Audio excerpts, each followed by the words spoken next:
आजच्या वर्गाला आपण सुरुवात करतो. मागच्या आठवड्यामध्ये आपण ब्रह्मविद्येची ओळख, नवीन लोकांसाठी काय आहे ब्रह्मविद्या याच्याविषयी काही बघितलं. पुन्हा आज आपण पाहणारच आहोत. ब्रह्मविद्या योग साधना प्रामुख्याने आपली ही भारतीय विद्या आहे, जिचा संपूर्ण प्रसार प्रथमतः तिबेटमध्ये झाला. तिबेटमधनं ती इंग्लंडमध्ये गेली, इंग्लंडमधनं पुन्हा भारतामध्ये आली. असा हा 1200 वर्षांचा जवळपास जुना प्रवास आहे.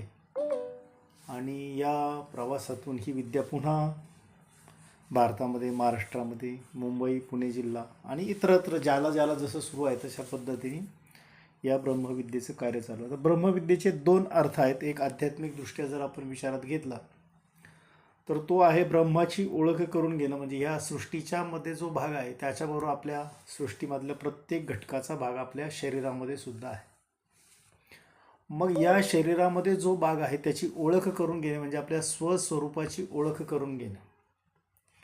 असं आपलं स्वस्वरूप नक्की काय आहे याची ओळख ज्या साधनेमार्फत केली जाते त्या साधनेला अध्यात्मामध्ये ब्रह्मविद्या म्हटलेलं आहे. मग याच्यामध्ये प्रामुख्याने आपल्यामध्ये श्रीमद भगवद्गीतेचा अभ्यास केला जातो, श्रीमद भागवताचा अभ्यास केला जातो आणि सगळे जे धार्मिक ग्रंथ आहेत आपले, मग त्याच्यामध्ये संतश्रेष्ठ ज्ञानेश्वर माऊलींची ज्ञानेश्वरी आहे, गाथा आहे, एकनाथी भागवत आहे, नामदेव महाराजांची गाथा आहे, जनाबाईचे अभंग आहेत. असा खूप मोठा आपल्या संतांच्या मांदिळ्याचा सगळा भाग जो अभ्यासून स्वस्वरूपाची ओळख भक्ती मार्गाने करून घेणं यालाही ब्रह्मविद्या म्हणतात. आणि योग मार्गाच्या स्वरूपातून आपलं शरीर नक्की काय आहे, या शरीराला परमेश्वर स्वरूप बनवायचं कसं, याचा ज्या योगामार्फत अभ्यास केला जातो त्याला ब्रह्मविद्येची योग साधना म्हणतात. ही प्रामुख्याने 8 अंगाने केली जाते. महर्षी पतंजलींनी या 8 अंगांचं संपूर्ण विस्तारीकरण सांगितलेलं आहे.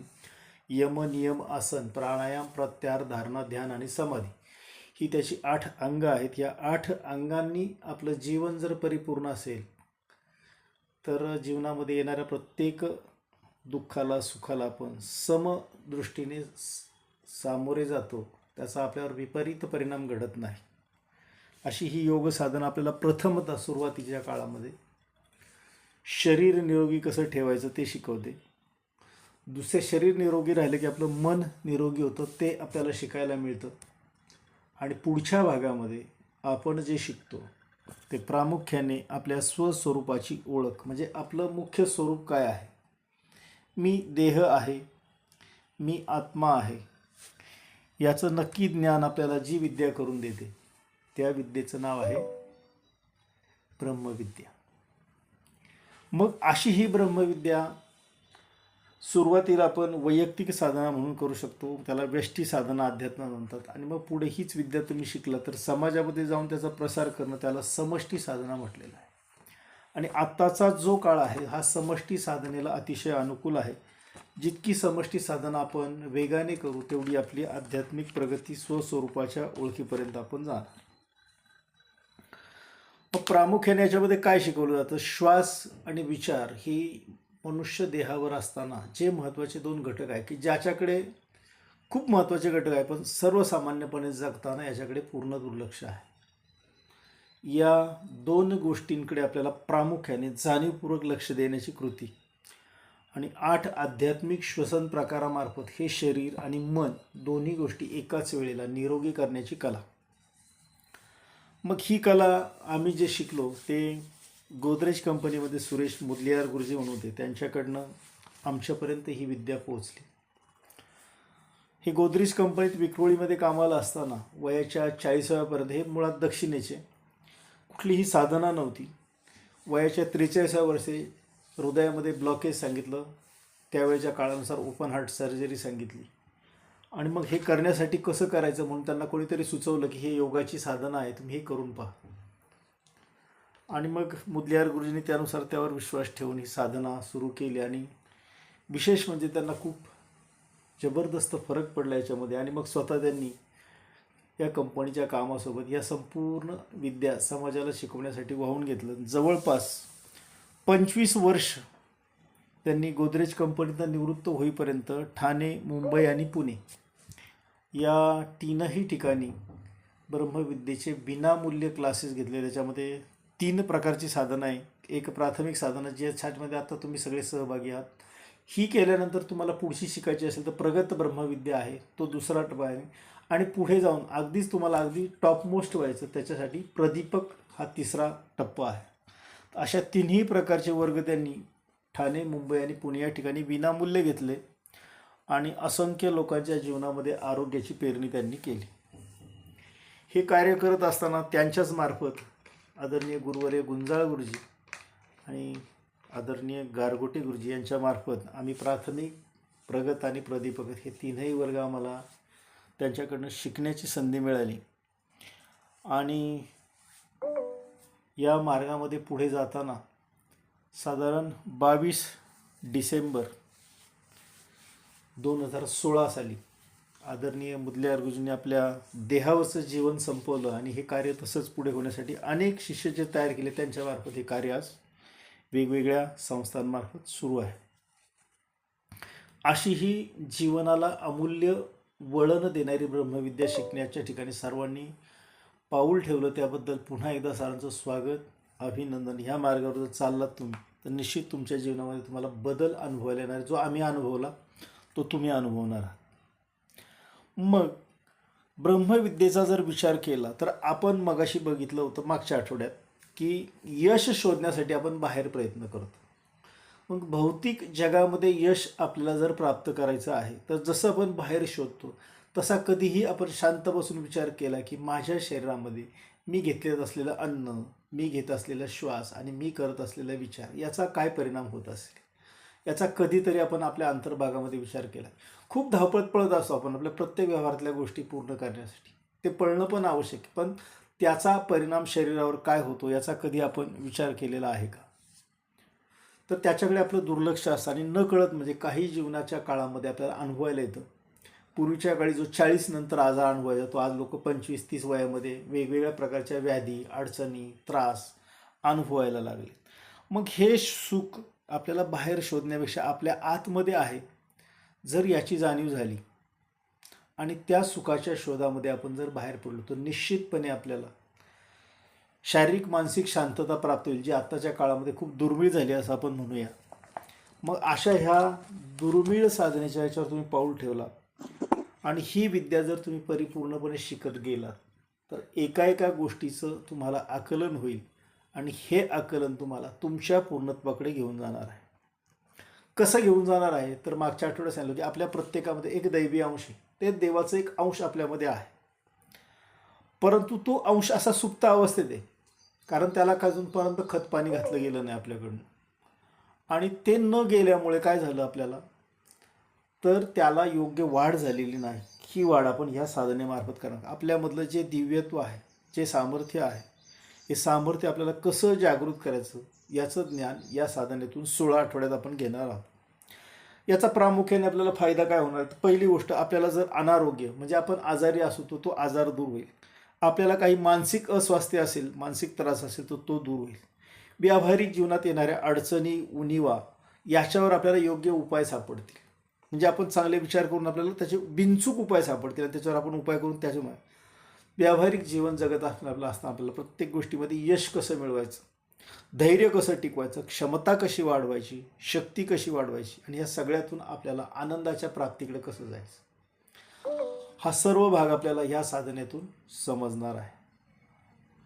मग अशा या साधनेचा उगम ज्या श्रेष्ठी ज्ञानीपुरुषांनी तयार केला आहे, हे जवळपास 1200 वर्षापूर्वीचं ज्ञान आहे. योगाच्या मार्फत आपल्यापर्यंत हे पोचते.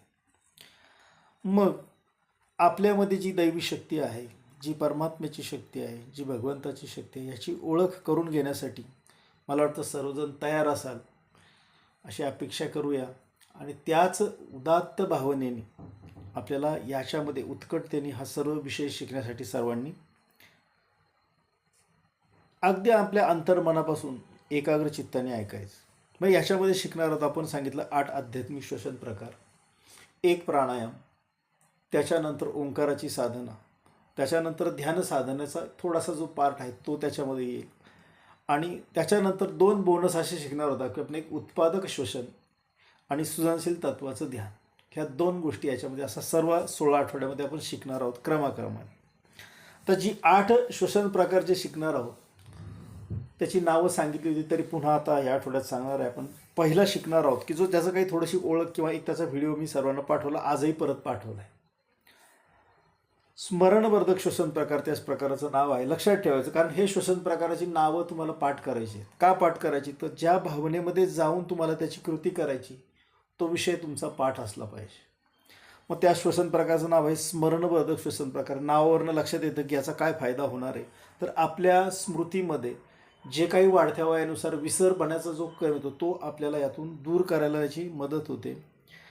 हा श्वसन प्रकार आकाश विश्वाशी संबंध आहे. त्याच्यामध्ये 7 विश्वांचा आपण अभ्यास करणार आहोत सांगितलं, आणि त्याच्यानंतर आपण ब्रह्मानुभवाकडे जाणार आहोत. तो त्यातली पहिली पायरी आहे आकाश विश्व, आणि या आकाश विश्वामध्ये आपल्याला शिकायची आहे योग्य जाणीव.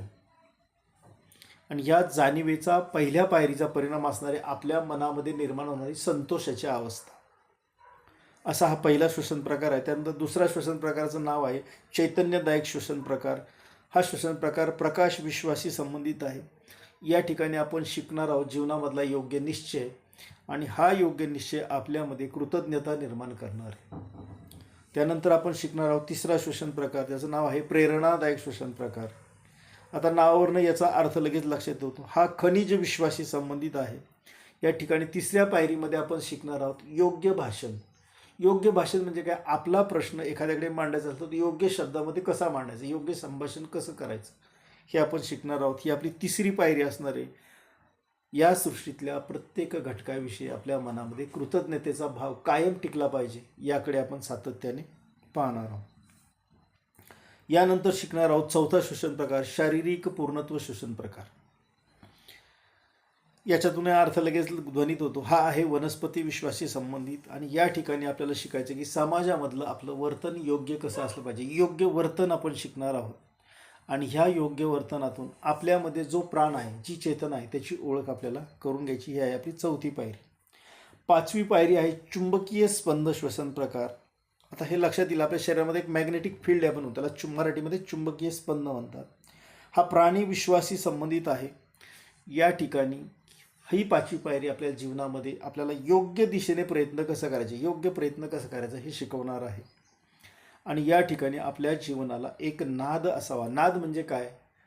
तर एक प्रकारचा जो रिदम आहे, तो रिदम कसा असला पाहिजे, तो आपल्याला या ठिकाणी शिकायचा आहे, नाद. तर सहावी पायरी आपली याच्यातली आहे शुद्धीकारक श्वसन प्रकार. हे आहे आपण ज्या विश्वामध्ये जगतो त्या मानवी विश्वाशी संबंधित. या ठिकाणी योग्य जीवन कसं जगावं याची ओळख आपल्याला करून घ्यायची. आणि ह्या पायरीमध्ये आपल्याला मिळणार आहे खऱ्या अर्थाने ज्ञानाचा प्रकाश. प्रकाश या ठिकाणी आपल्याला समजून घ्यायचा आहे. सातवी पायरी आहे यौवनदायक श्वसन प्रकार. हे आहे स्वर्गीय विश्व, स्वर्गीय विश्वाशी संबंधित. या ठिकाणी आपल्याला शिकायचं योग्य ध्यान, म्हणजे लक्ष आपलं प्रत्येक ठिकाणी कसं असलं पाहिजे, योग्य ध्यान. आणि ही सातव्या पायरीमध्ये आपल्याला जीवनामध्ये जी सर्वांची आता हरवलेली ती शांतता आपल्याला या ठिकाणी शोधायची, प्राप्त करून घ्यायची. आणि ह्या सातीचा परिणाम आठव्या श्वसन प्रकारामध्ये आपल्याला पाहायला मिळणार आहे. याचं नावच असं आहे की स्वाभाविक श्वसन प्रकार. प्रत्येकाचं नाव वेगळं आहे, स्वभाव जसा वेगळा आहे तसं याचं नाव आहे स्वाभाविक श्वसन प्रकार.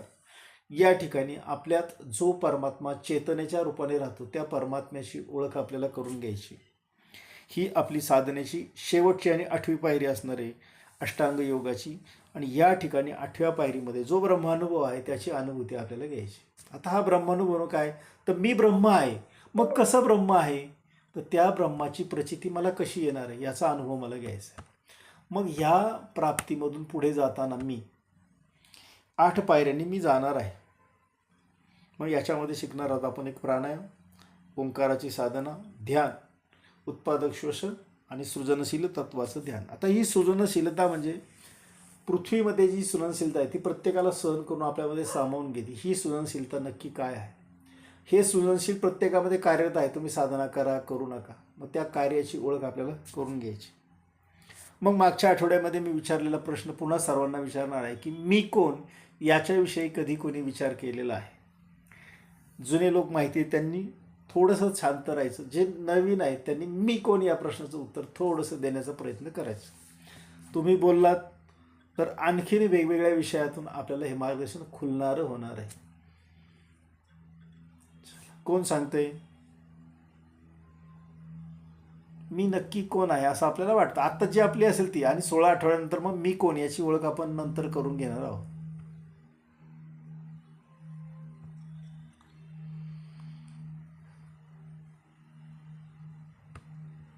चला, कोण बोलतंय बघूया. कोण कसा विचार करते थोडंसं लक्षात एक दोघांनी सांगावं.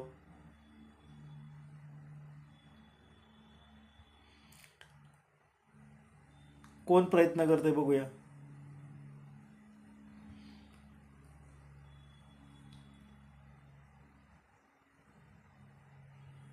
माझा आवाज पोचतोय ना सर्वांपर्यंत?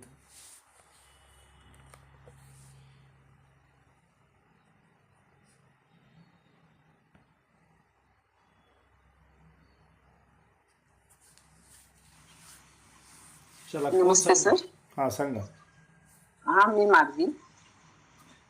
सर, लहानपणापासून जसं आता या वयापर्यंत येत गेलं तसं मी कोणचं विश्व मोठं मोठं होत गेलं.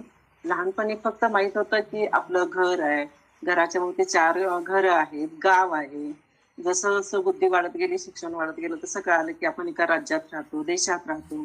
मग कळालं की हे एक जग आहे, जग म्हणजे पृथ्वी आहे. आणि जसं त्याच्याहून पुढे गेल्यानंतर कळालं की पृथ्वी हा एक सूर्यमालेतील एक ग्रह आहे. अशा अनंत सूर्यमाला आहेत. आणि मग लक्षात यायला लागलं की असं आपलं माणूस म्हणून हे अस्तित्व खूप छोटं आहे. आणि मग ह्या अशा खूप म्हणजे कोट्यावधी सूर्यमाला, कोट्यावधी सूर्य आहेत, असे प्रचंड ग्रह आहेत. आणि त्यातल्या एका ग्रहावर हा माणूस नावाचा आपण प्राणी राहतो. आणि तो पण खूप छोटा छोटा, म्हणजे इतक्या मोठ्या जगाच्या मनाला आपलं अस्तित्व खूप कमी आहे हे लक्षात आलं. पण त्याच्या पलीकडे गेले, आयुष्याच्या या टप्प्यावर आल्यावर आता कळतं की आपण विचार करत होतो तो हा देहरूपाचा मानवी देहाचा विचार करत होतो की मी कोण. पण त्याच्या पलीकडे आता लक्षात आलं की मी म्हणजे मी चेतना आहे, देह नाही आहे. तर या चेतनेला म्हणजे अनेक वर्षात, म्हणजे कदाचित आपल्या कल्चरमध्ये, हिंदुइझम मध्ये सांगितलेलं आहे की 84 लक्ष योनींचा हा प्रवास आहे. म्हणजे मानवी उत्क्रांतीचं ते एक रूप आहे. आणि माझी ही चेतना हे माझं अस्तित्व आहे. तर माझा हा देह माझं अस्तित्व नाही, तो नश्वर आहे. हे इतक्या वर्षाच्या प्रवासानंतर मला कळून चुकलेलं आहे. मी म्हणजे चेतना आहे की, आणि जी कोण नियंत्रित करतं तो परमात्मा किंवा ती शक्ती, ती चेतना हे माहीत नाहीये. पण हे कोणतरी नियंत्रित करत आहे हे जग, हे निश्चित. इतकं मला कळालेली गोष्ट आहे आतापर्यंत.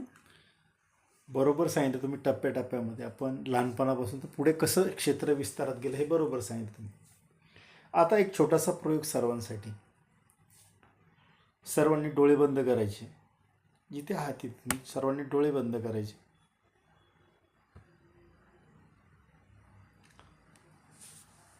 बंद डोळ्याच्या समोर आपल्याला काय काय दिसतं याचं आतमध्ये जाऊन निरीक्षण करायचं. काही सेकंदासाठी हा प्रयत्न करायचा आपल्याला.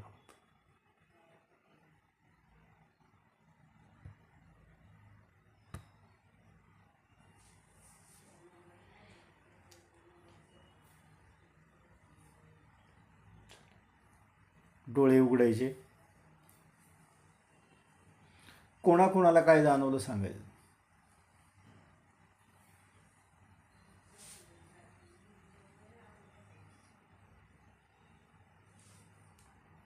चला, कोण सांगतंय?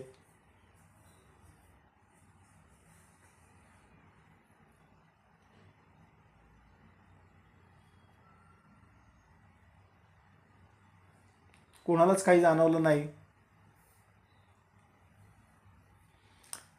काय काय डोळ्यासमोर दिसलं बाबा? आपल्याला झाडं दिसली, व्यक्ती दिसल्या, प्राणी दिसले, पक्षी पाहिले, किंवा अजून काही वेगळं अनुभवलं? कोणी अनुभवलं असं?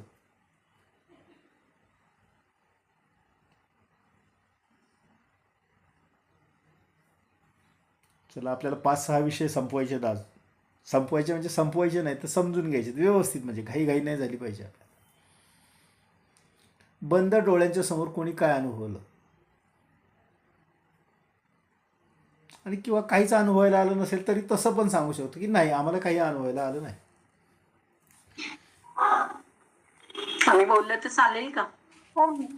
सांगा सांगा सांगा. बंद डोळे केल्यानंतर हृदयाची धडधड ऐकायला मिळाली आणि श्वास चला, श्वासाची श्वास जाणीव झाली. चला बघा बघा, आणखी एकाने विचार केला. कोण सांगता अजून?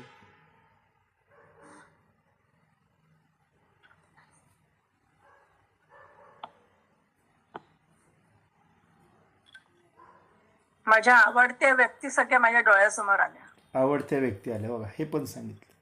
बघा आता ह्या सगळ्यामध्ये सुमनताईंची साधन आहे जुन्या, म्हणून त्यांनी जो भाग सांगितला तो थोडा आध्यात्मिक होता. ह्यात त्यांनी सांगितलं हा अनुभव सगळ्यांचा आहे. म्हणजे आपल्याला या मानवी देहात जेव्हा आपण येतो जगामध्ये, तेव्हा कायम आपल्याला बाहेर पाहण्याची सवय लागली, त्यामुळे बाहेरच्या गोष्टी दिसतात. त्याच्यात चुकीचं काही नाही. पण आपल्या स्वस्वरूपाची ओळख, आपला चेहरा आपल्याच डोळ्यासमोर आला, असं किती जणांचं झालं का? त्यांनी सांगितलं आपल्या प्रियजनांचे चेहरे समोर आले. म्हणजे आपण इतरांना चांगलं ओळखतो पण स्वतःलाच ओळखत नाही. आणि हीच ओळख आता आपल्याला करून घ्यायची की आपल्या स्वची ओळख काय आहे. आणि ह्या स्वची ओळख आपल्याला ह्या 16 आठवड्याचा आपण जर नियमितपणे सगळ्यांनी हा प्रवास जर चालू ठेवला तर आपल्या खऱ्या अर्थाने स्व काय आहे. आपण बाहेरचं जग पाहतो, उघड्या डोळ्यांनी पाहतो, बंद डोळ्यांनी पाहतो, अनुभवाने पाहतो. म्हणजे साऱ्या जगाला आपण ओळखतो पण आपल्या स्वतःला मात्र आपण ओळखत नाही. शेजाऱ्यांना ओळखतो, नातेवाईकांना ओळखतो, सर्वांना पाहतो पण आपल्या स्वतःला आपण कधी पाहत नाही. मग आता बंद डोळ्यांसमोर समजा आपल्या अमेरिकेत, इंग्लंड अशा परदेशात असलेल्या नातेवाईकांपर्यंत सुद्धा आपण गेलो, बंद डोळ्यांनी गेलो, पण आपल्या स्वतःमध्ये कधीच डोकावलं नाही. हे डोकावून आपल्याला ह्याच्यातनं शिकायचं आहे. मग आता आपण योग्य श्वास घेताना ज्या 2 गोष्टी महत्त्वाच्या आहेत त्याच्यामध्ये त्या 2 गोष्टींचा आपण विचार करणार आहोत.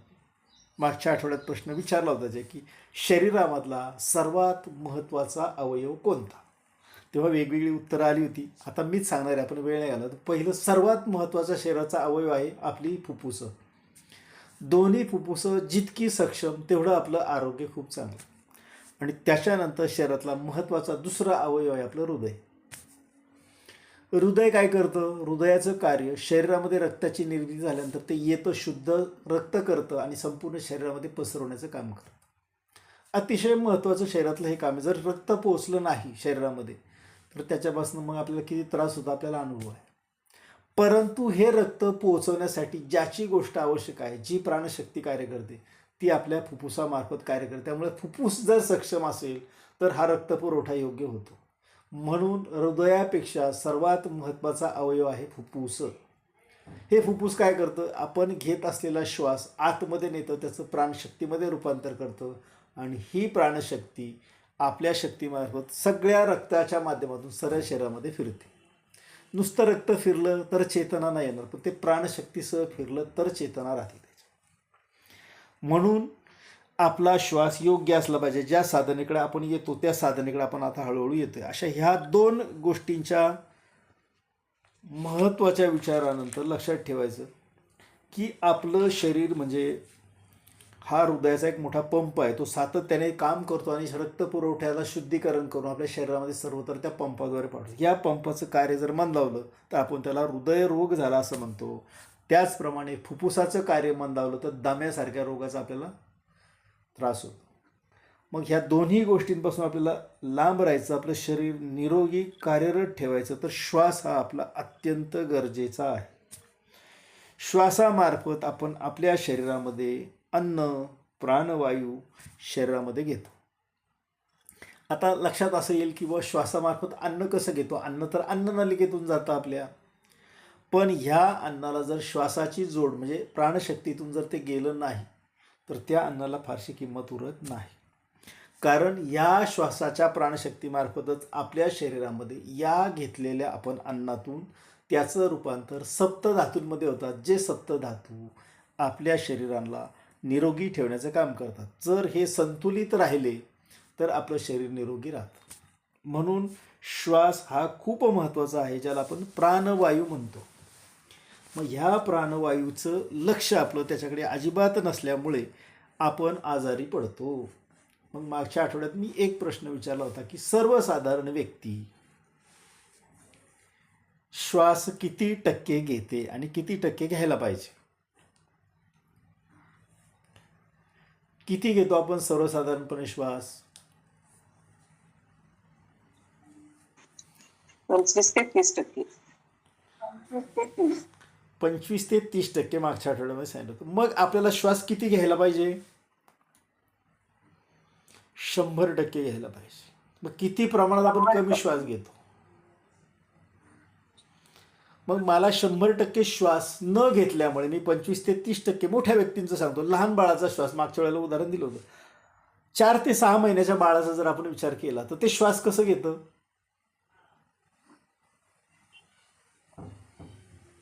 त्याचं पोट असं खालीवर होतं, आपण बघा निरीक्षण केलं तर पूर्ण क्षमतेने ते श्वास घेतं. तसा श्वास आपल्याला घ्यायचा आहे.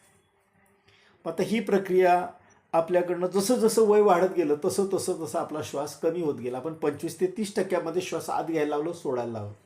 याचा परिणाम काय झाला? आपल्या त्या श्वासवाहिन्यांना तेवढ्याच क्षमतेने विकसित होण्याची सवय लागल्यामुळे त्या हळूहळू अरुंद झाल्या आणि त्या प्रमाणामध्ये श्वास आपला आत जावला आणि श्वासाचे त्रास आपल्याला बघा, थोडं धावलं की दम लागतो, श्वास फुलतो, असे आपल्याला त्रास अनुभवले जातात. मग ही श्वासनलिकांची क्षमता आपल्याला जर 100% वाढवता आली तर ती एकदम वाढणार नाही. आपल्याला प्रयत्नपूर्वक त्याच्याकडे लक्ष द्यायचं. मग त्याच्यासाठी मी तुम्हाला सांगितलं होतं की श्वास कसा घ्यायचा आणि श्वास कसा सोडायचा याच्यावर आपण विचार केला होता.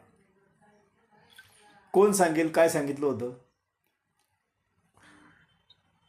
श्वास कसा घ्यायचा आणि श्वास कसा सोडायचा हे सांगितलं होतं.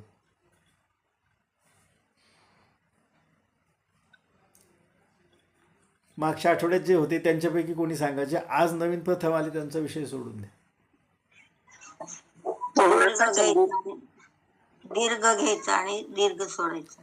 दीर्घ श्वास घ्यायचा, दीर्घ श्वास सोडायचा. पण हे सोडत असताना आणि घेत असताना दोन वेगवेगळ्या शरीराच्या आपल्याला कृती करायच्या.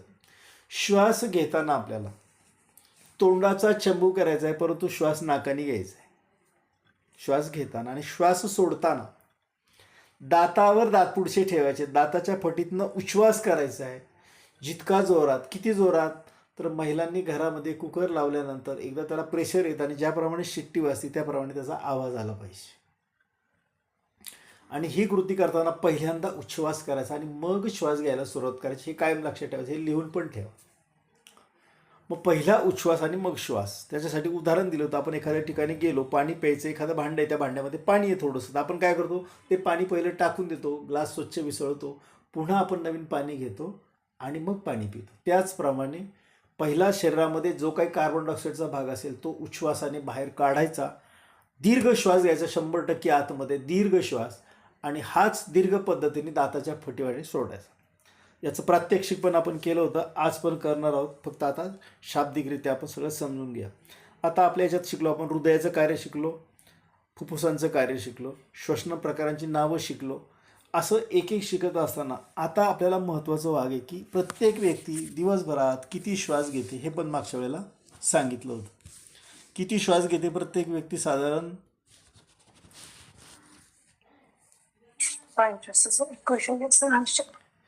21,700. 21,700. आपण श्वास मोजत नाही, पण मोजणारे काही यंत्र आहेत. त्यांनी सांगितले सर्वसाधारणपणे व्यक्ती दिवसभरामध्ये 21,700 श्वास घेते. बरं, हे श्वास घेतल्यानंतर ती थांबते का? नाही. जसं हृदयाचं कार्य अव्याहत आहे तसंच श्वासाचं कार्यसुद्धा अव्याहत आहे. मग आता आपल्याला योग्य श्वसनाकडे आपण आलेलो आहोत. ब्रह्मविद्येची ओळख शिकलो, फुफ्फुसाचं कार्य शिकलो, हृदयाचं कार्य शिकलो, श्वसन प्रकाराची नावं शिकलो. इथपर्यंत आपण आता शिकलो आणि आता आपण आलो योग्य श्वसनाकडे. तर हे योग्य श्वसन घेणं म्हणजे दीर्घ श्वास घेणं, दीर्घ श्वास सोडणं.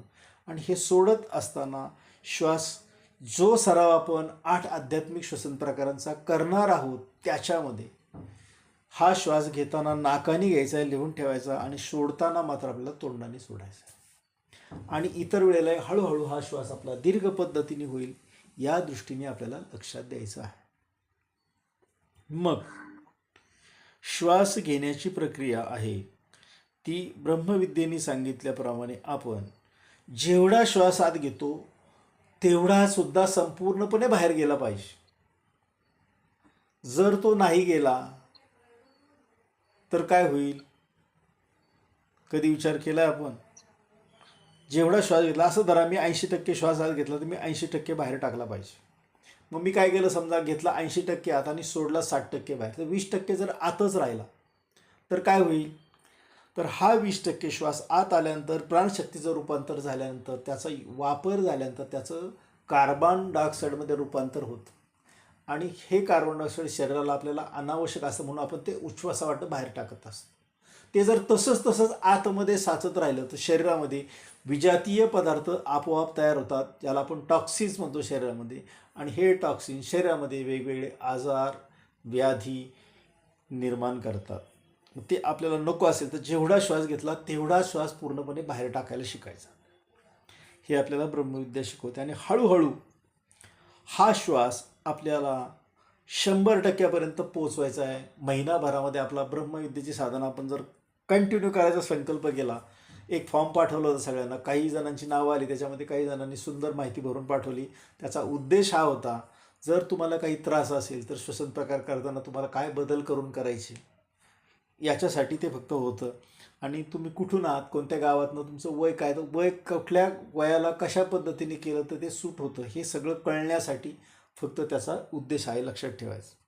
बाकी कोणताही उद्देश नाही. मग हा श्वास मला 100% पोहोचवायचा आहे. जेवढा घेतो तेवढा सगळं बाहेर टाकायचं, हे आपल्याला ब्रह्मविद्या शिकवणार आहे. मग श्वास आणि विचार याचा संबंध आपल्याला समजून घ्यायचा. मी श्वास घेतो, मी किती टक्के घेतो विचार करायचा, शोधता आलं पाहिजे आपल्याला. मग मी 40%वर येतं, मला 100%कडे जायचं. मी 25%वर येतं, मला 75% वाढून 100%कडे जायचं. मग हा वरवरचा श्वास काय होतो आपला, नाकातून आत घेतला, कधी कधी तो फुफ्फुसापर्यंत सुद्धा पूर्ण पोहोचत नाही. मग फुफ्फुसंसुद्धा जी वाढण्याची, आत येण्याची, आकुंचन प्रसरणाची जी प्रक्रिया आहे ती सुद्धा तेवढी व्यवस्थित होत नाही. तीच हृदयाची पण स्थिती होते. म्हणून आपल्याला 100% श्वास घ्यायचा आहे. मग आपला श्वास कशासाठी आपल्याला लागतो, कोण सांगेल? आपल्याला श्वास कशासाठी लागतो? वायूसाठी, कशासाठी? प्राणवायूसाठी. प्राणवायूसाठी. समजा जर श्वास आपल्याला नसेल तर काय होईल? मरून जाणार आपण. मरून जाणार. कारण का, तर प्राणवायू जगण्यासाठी आवश्यक आहे. म्हणजे श्वास आपण जगण्यासाठी घेतो, लक्षात ठेवायचं. जर मला निरोगी जगायचं असेल तर मी 100% श्वास घेतला पाहिजे. महत्त्वाचं वाक्य लक्षात ठेवायचं की श्वास हे शरीराचं गूढ अन्न आहे. लिहून ठेवा, कायम लक्षात ठेवा. आपल्याला वाटतं मी फक्त जेवलो की अन्न नाही, तर श्वास हे माझ्या शरीराचं गूढ अन्न आहे. ते दिसत नाही पण ते शरीराचं आवश्यक अन्न आहे. मग याच्यामध्ये चूक काय होते, वयाने आपण जसे जसे वाढत जातो तसं तसं ह्या श्वासाकडे आपलं दुर्लक्ष होतं. तो कसा घ्यायचा याच्याविषयी आपल्याला समजत नाही. मग जेवढ्या प्रमाणात श्वास घेतला, जर मी 25% श्वास घेतला तर माझं शरीर 25% शुद्ध होतं. मी 40% घेतला तर शरीर 40% शुद्ध होतं. मी 60% घेतला तर 60% होतं. आणि मी 100% घेतला तर 100% शुद्ध होतं. मग कोणची शुद्धी चांगली आहे, 25%ची का 100%ची? तर 100% शरीर शुद्ध झालं तर शरीरामध्ये कुठलाही आजार रोग याचं वास्तव्य राहणार नाही. मग हे 100% शुद्ध जे आहे हे हृदयामार्फत अशुद्ध रक्त शुद्ध करण्याची प्रक्रिया होते आणि आपल्या शरीरामध्ये पोहोचवायचं काम खूप चांगलं होतं. आणि हा श्वास कमी घेतल्यामुळे आता आपण बघतो आपल्याकडे बऱ्याच जणांना रक्तदाब आहे. आता हा रक्तदाब म्हणजे काय, तर या रक्ताचं वहन होताना जर योग्य रीतीने झालं नाही, त्याच्यामध्ये रक्तवाहिन्या अरुंद झाल्यामुळे जर योग्य रक्त गेलं नाही तर एक दाब निर्माण होतो तो पुढं जाण्यासाठी. आणि त्या दाबातनं जो त्रास होतो तो रक्तदाबाचा त्रास असतो. मग तो काहींना कमी याचा आहे, काहींना जास्त याचा आहे. हा पण त्रास आपला योग्य श्वासाने हळूहळू दूर होणार आहे. मग ह्या अनेक व्याधींचं जर आपल्याला शरीरामध्ये आगमन होऊ द्यायचं नसेल तर आपला श्वास आपल्याला व्यवस्थित ठेवला तर काय होतं, आपल्या हृदयाचं पंपिंगचं काम श्वासाने चांगलं चालणार आहे. त्याच्यामुळे आपल्या पूर्ण शरीराला रक्तपुरवठा चांगला होणार आहे आणि आपण आरोग्यपूर्ण होणार आहे. म्हणून श्वास हे शरीराचं सर्वात श्रेष्ठ गूढ अन्न आहे, हे लक्षात ठेवायचं. जर आपण श्वास योग्य घेतला नाही तर हृदयाच्या कार्यामध्ये अडथळा निर्माण होऊन ज्याला आपण हार्ट अटॅकची संभावना स्थिती वाढते.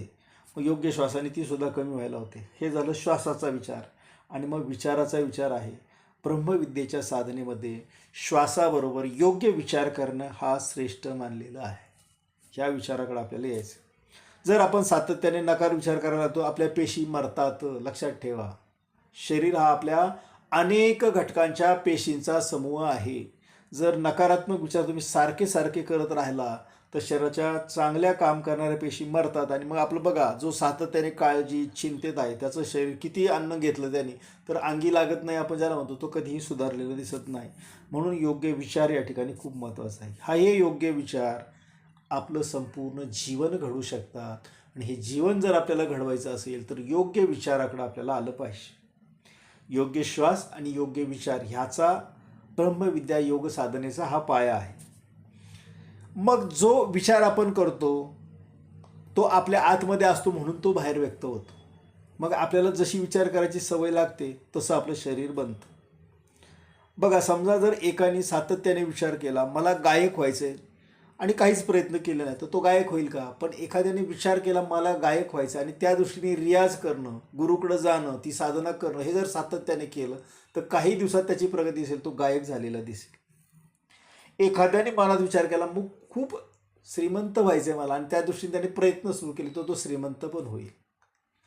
तसंच आहे जर मला आरोग्यपूर्ण व्हायचं आहे तर माझ्या मनाचा विचार सकारात्मक असला पाहिजे. मग हा विचार सकारात्मक होण्यासाठी 100% श्वास घ्यायचा आणि म्हणून आपल्याला ब्रह्मविद्येच्या या साधनेमध्ये श्वास आणि विचार ह्या दोन महत्त्वाच्या घटकांचा अतिशय जाणीवपूर्वक विचार करायला जोर दिलेला आहे. लक्षात ठेवायचं. चांगला विचार केला हातून चांगली कर्म घडतील. वाईट विचार केला हातून वाईट कर्म घडतील. आणि म्हणून प्रत्येक श्वसन प्रकारानंतर आपण मागच्या आठवड्यासाठी विश्रांती पाठ म्हणणार आहोत. हे एक प्रकारचं ध्यान आहे आपलं.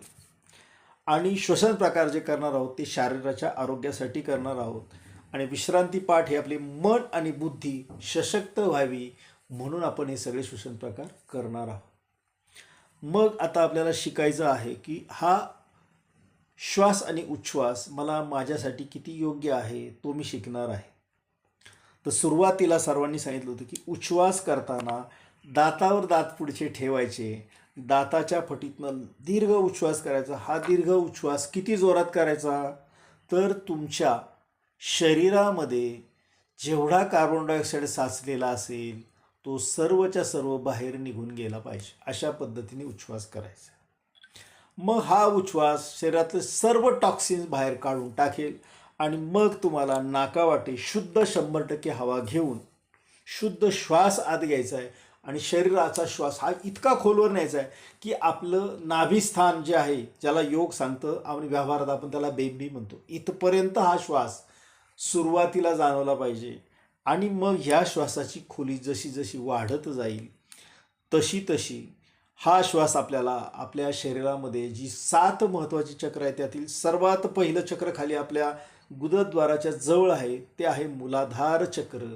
तिथपर्यंत या श्वासाची अनुभूती आपल्याला घ्यायची. पण सुरुवातीला आपल्याला नाभी स्थानापर्यंत आपला श्वास जातो याची जाणीव ठेवायची आहे. उच्छ्वास करताना दाताच्या फटीवर दात ठेवायचे, दात विचकवल्यासारखे करायचे. भांडण झालं तर ग्रामीण भागामध्ये करतात.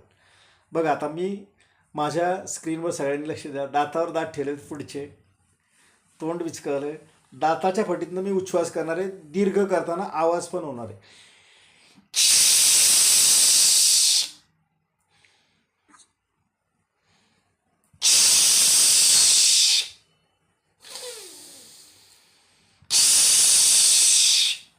अशा पद्धतीने तुम्हाला उच्छ्वास करायला शिकायचं आहे पहिल्यांदा.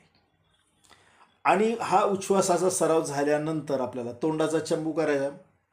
नारळ पाणी पिताना जेव्हा आपण स्ट्रॉ तोंडामध्ये धरतो तेव्हा जशी स्थिती होते ती स्थिती. पण श्वास मात्र नाकाने घ्यायचा आणि दीर्घ घ्यायचा. कुठपर्यंतच गेला पाहिजे आत जाताना तो पूर्ण गिळून घेताना आपल्याला आपल्या नाभिस्थानापर्यंत तो श्वास जातो याची जाणीव घ्यायची. मग कसा घेणार आहे? दीर्घ घ्यायचा.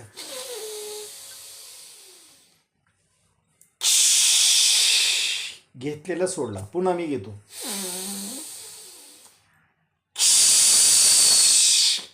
पुन्हा घेतो.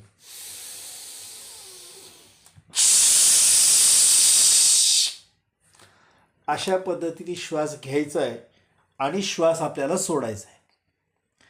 मग ही कृती करताना किती जणांना अवघड वाटते किंवा आम्हाला जमणार नाही असा मनामध्ये विचार आला.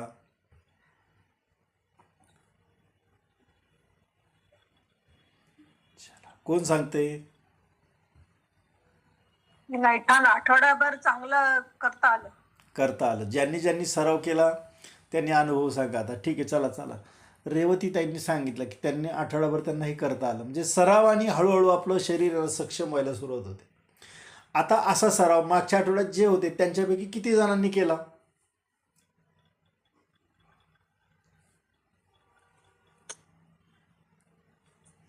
केला असेल तर हो म्हणायचं, नाही केलं तर नाही म्हणायचं. आणि ह्या आठवड्यात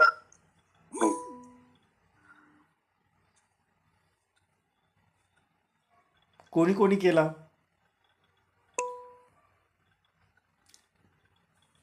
एक, उमेश कोंडवसकर सराव केला. शिल्पा काळे,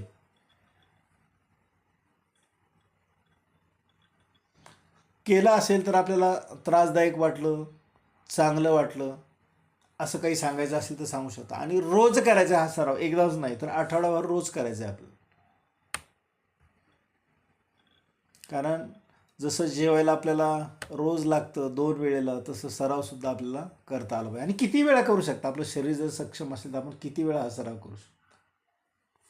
पहिल्या दिवशी मी केलं 7 वेळा. हम्म.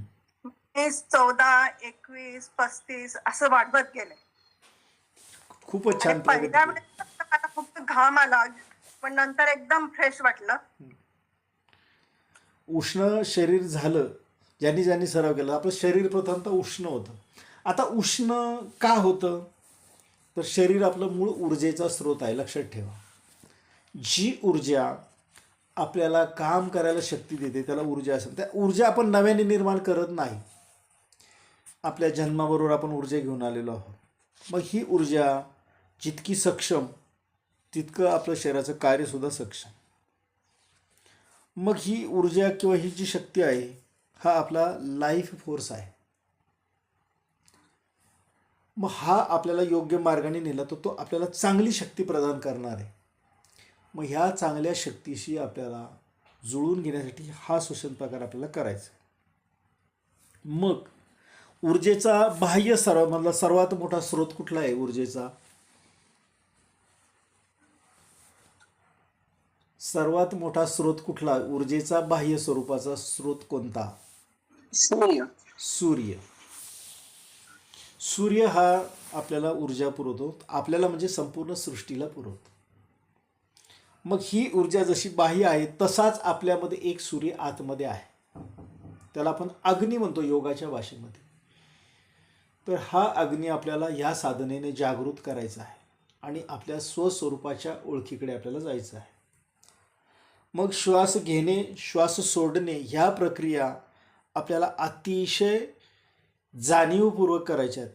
मग ही जाणीवपूर्वकता आपल्याला ज्या गोष्टीकडे घेऊन जाणार आहे त्या ठिकाणी आपल्या ब्रह्मविद्येची पहिली पायरी सुरू होते.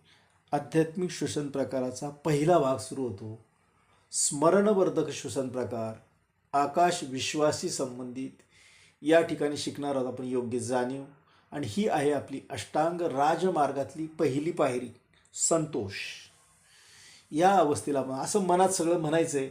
आणि का म्हणायचं तर आपल्याला त्या भावनेमध्ये जायचं. मग पहिला श्वसन प्रकार आपल्याला शिकायचा आहे. जे मागच्या आठवड्यात होते त्यांना थोडंसं काही याच्यातलं समजून जाईल.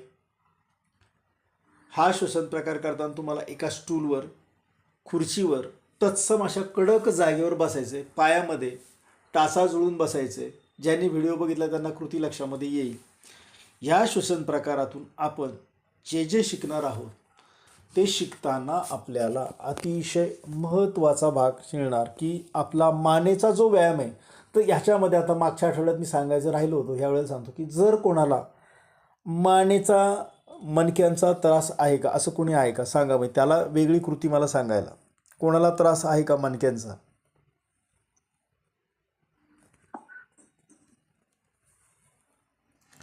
मानेच्या मणक्यांचा त्रास कोणाला आहे का?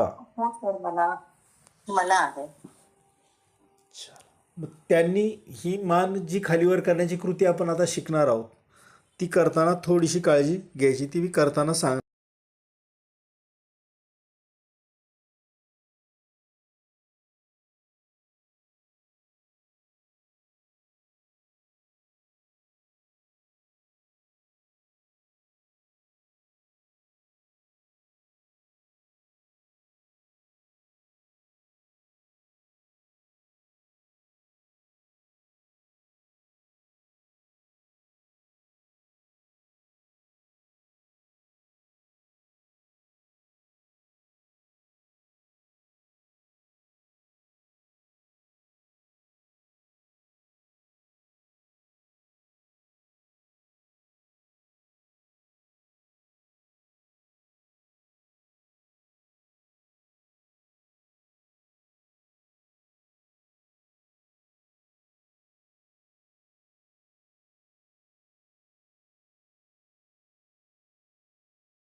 दुसरी गोष्ट, आपल्याला जर स्कार्फ बांधायची सवय असेल महिलांसाठी तर तो स्कार्फ बांधायचा नाही, डोकं पूर्ण मोकळं ठेवायचं.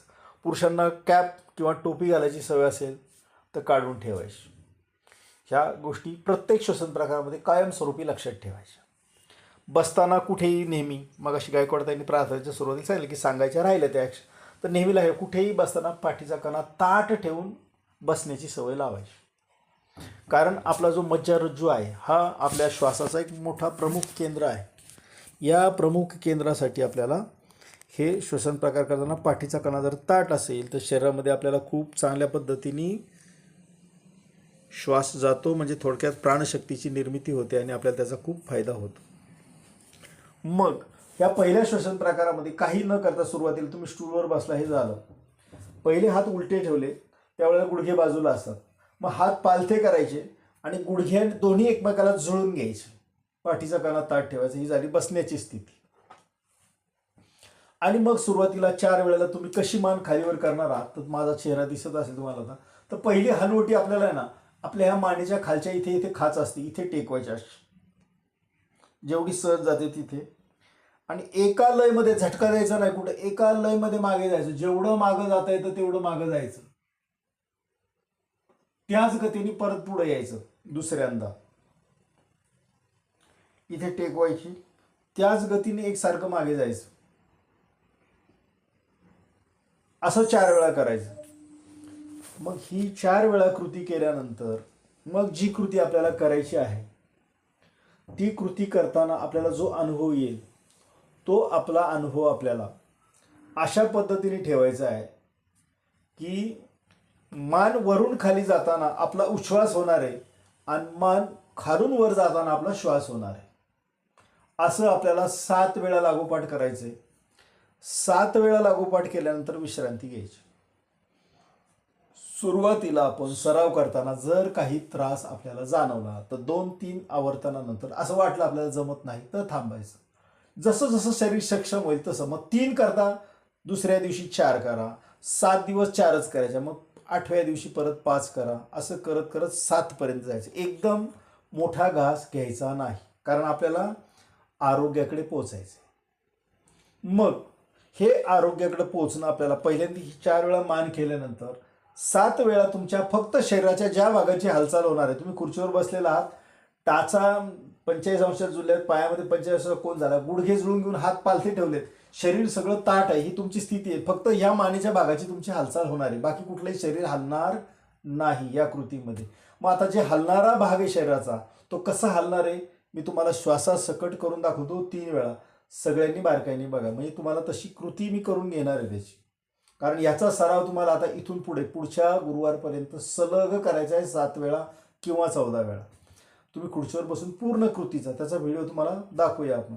आता हे बसलं 4 वेळा मान श्वास खालीवर केली असं गृहीत धरा. आता इथे मान 4थ्या वेळेला जाताना अशी मागे ठेवायची आणि श्वास सोडत वरून खाली यायचं. श्वास घ्यायचा आहे,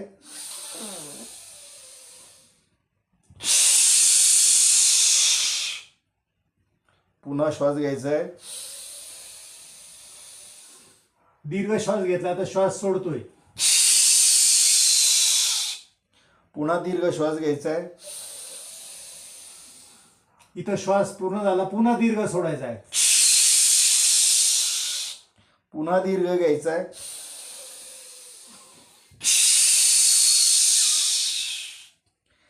अशा पद्धतीने आपल्याला सराव करायचा आहे. किती जणांना जमेल हा सराव करायला? सर्वांनाच जमला पाहिजे, कारण आपण सकारात्मक विचार करणार आहोत. लक्षात ठेवा, हा सकारात्मक विचार आपल्याला आपल्यामध्ये टिकवण्यासाठी आपण काय करणार आहोत, हा श्वसन प्रकार करणार आहोत. आता ज्यांना असं वाटतं की आमचा श्वसन प्रकार व्यवस्थित होतो किंवा नाही हे पाहावं, तर तुम्ही स्थिती घेऊन बसताना तुमचा फक्त व्हिडिओ चालू करायचा, ऑडिओ चालू करायचा नाही. मी निरीक्षण करून जर काही चुकणार असेल तर सांगेल. रेवतीताईंनी त्यांचा व्हिडिओ ऑन केलेला आहे, बाकीच्यांना वाटत असेल तर करा. फक्त पाहिलं तर तुम्हाला जर चुकत असेल तर मी सांगू शकेल. जर तुम्ही नाही व्हिडिओ ऑन केला, जर तुम्ही चुकीचं केलं तर मात्र मी काही सांगू शकणार नाही. तर आता सर्वांनी स्थिती घ्या. स्टूल खुर्ची अशा जागेवर बसा. जागा कडक आहे असं बघून बसा. व्हिडिओ ऑन केले तर मी सूचना देतो तुम्हाला. आता बसले असाल तुम्ही तर हळूहळू तुम्ही सगळ्यांनी काय करायचं आहे, टाचा जुळवा. पाठीचा काना ताठ आहे का त्याच्याकडे लक्ष द्या. हात पहिले गुडघ्यांवर उलटे ठेवा आणि गुडघे जवळ आणताना हात पालथे करा. म्हणजे हात एकदम सरळ रेषेमध्ये, हातामध्ये सुद्धा ताण आहे असं तुम्हाला जाणवलं पाहिजे. अलगद डोळे बंद करा. बंद डोळ्यांच्या समोर तुम्हाला जे काही जाणवतंय त्याचा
पुढे आपला श्वास नॉर्मल चालू आहे. आपण कुठला श्वास घेत नाही, म्हणजे जो नैसर्गिक आहे तोच चालू आहे. हळूहळू हनुवटी टेकली.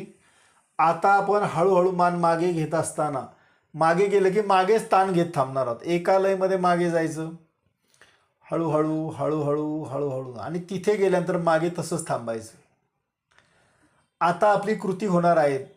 दातावर दात ठेवायचे, तोंड विचकायचे पूर्ण उघडं आणि दाताच्या फटीतनं उच्छ्वास करत करत मान पुढे आणायची. श्वास संपताना आपली हनुवटी टेकली पाहिजे, एवढा दीर्घ श्वास घ्यायचा. आता तोंडाचा चंबू करा. श्वास घेत घेत घेत घेत पूर्ण खोल जातोय, आत गिळून घ्यायचा पूर्ण श्वास. मान मागे न्यायची, जितकी मागे देतोय तेवढीच. बरोबर श्वास पूर्ण झाला. पुन्हा आता उच्छ्वास. मान श्वास संपताना पुढे टेकते का लक्षात ठेवायचं. पुन्हा श्वास घ्यायचा आहे. घ्या श्वास, मान मागे. श्वास घेत घेत घेत घेत मान मागे जाते, मागे जाते जाते. पुन्हा श्वास सोडत पुढे.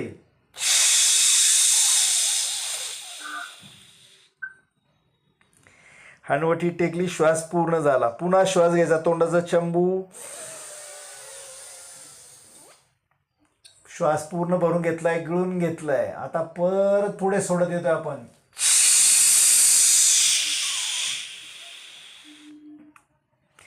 मान सरळ करायची. दोन्ही हातांचं एकमेकांवर घर्षण करायचं.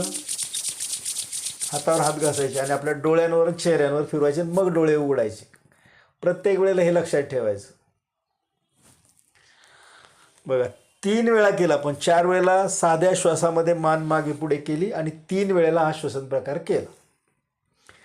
अशा सराव आपल्याला 7 वेळा करायचा कमीत कमी. आणि हळूहळू 7, 14, 21, 28, मग पुढे 35, मग असा करत करत तो 49 पर्यंत जायचा. असे 7 आवर्तनं करायची. मागच्या आठवड्यामध्ये असा प्रश्न पण विचारला होता, 7 वेळाच का करायचं. आपल्या शरीरामध्ये 7 चक्र आहेत. या 7 चक्रांची कृतज्ञता याच्यातून व्यक्त होते. आता ज्यांनी हा सराव म्हणजे सर्वांनी केला असं मी गृहीत धरतो, पण ज्यांनी केला त्यांनी काय अनुभवलं ते सांगा.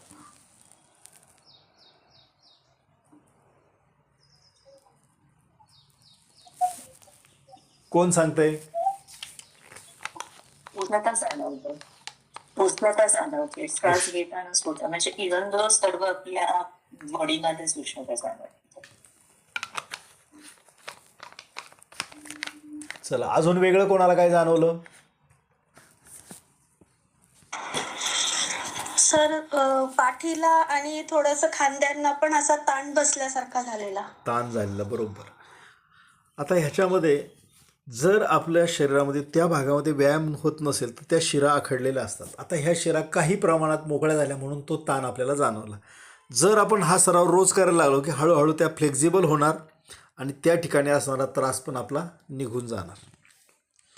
म्हणजे आपण कोणत्याही गोळीशिवाय आपल्या आरोग्याकडे ठेवलेलं.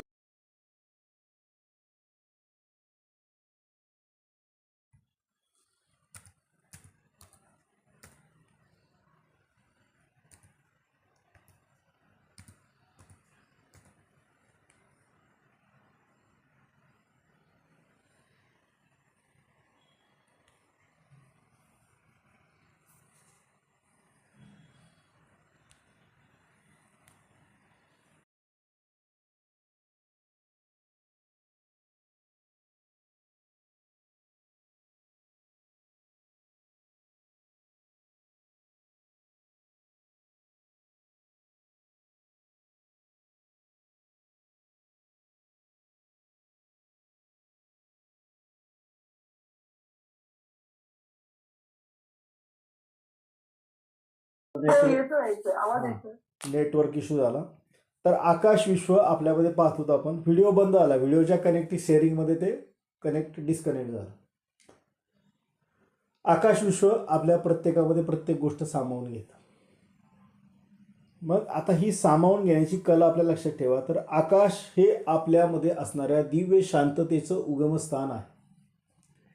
मग आपल्यामध्ये शांतता असेल तर आकाश तत्व पूर्ण जागृत हे लक्षात ठेवायचं. जर शांतता नसेल, आपल्या मनामध्ये असंख्य विचारांचं काहूर आपल्याला त्रास देत असेल तर समजायचं आपल्यामधल्या आकाश तत्वामध्ये थोडासा बिघाड आहे.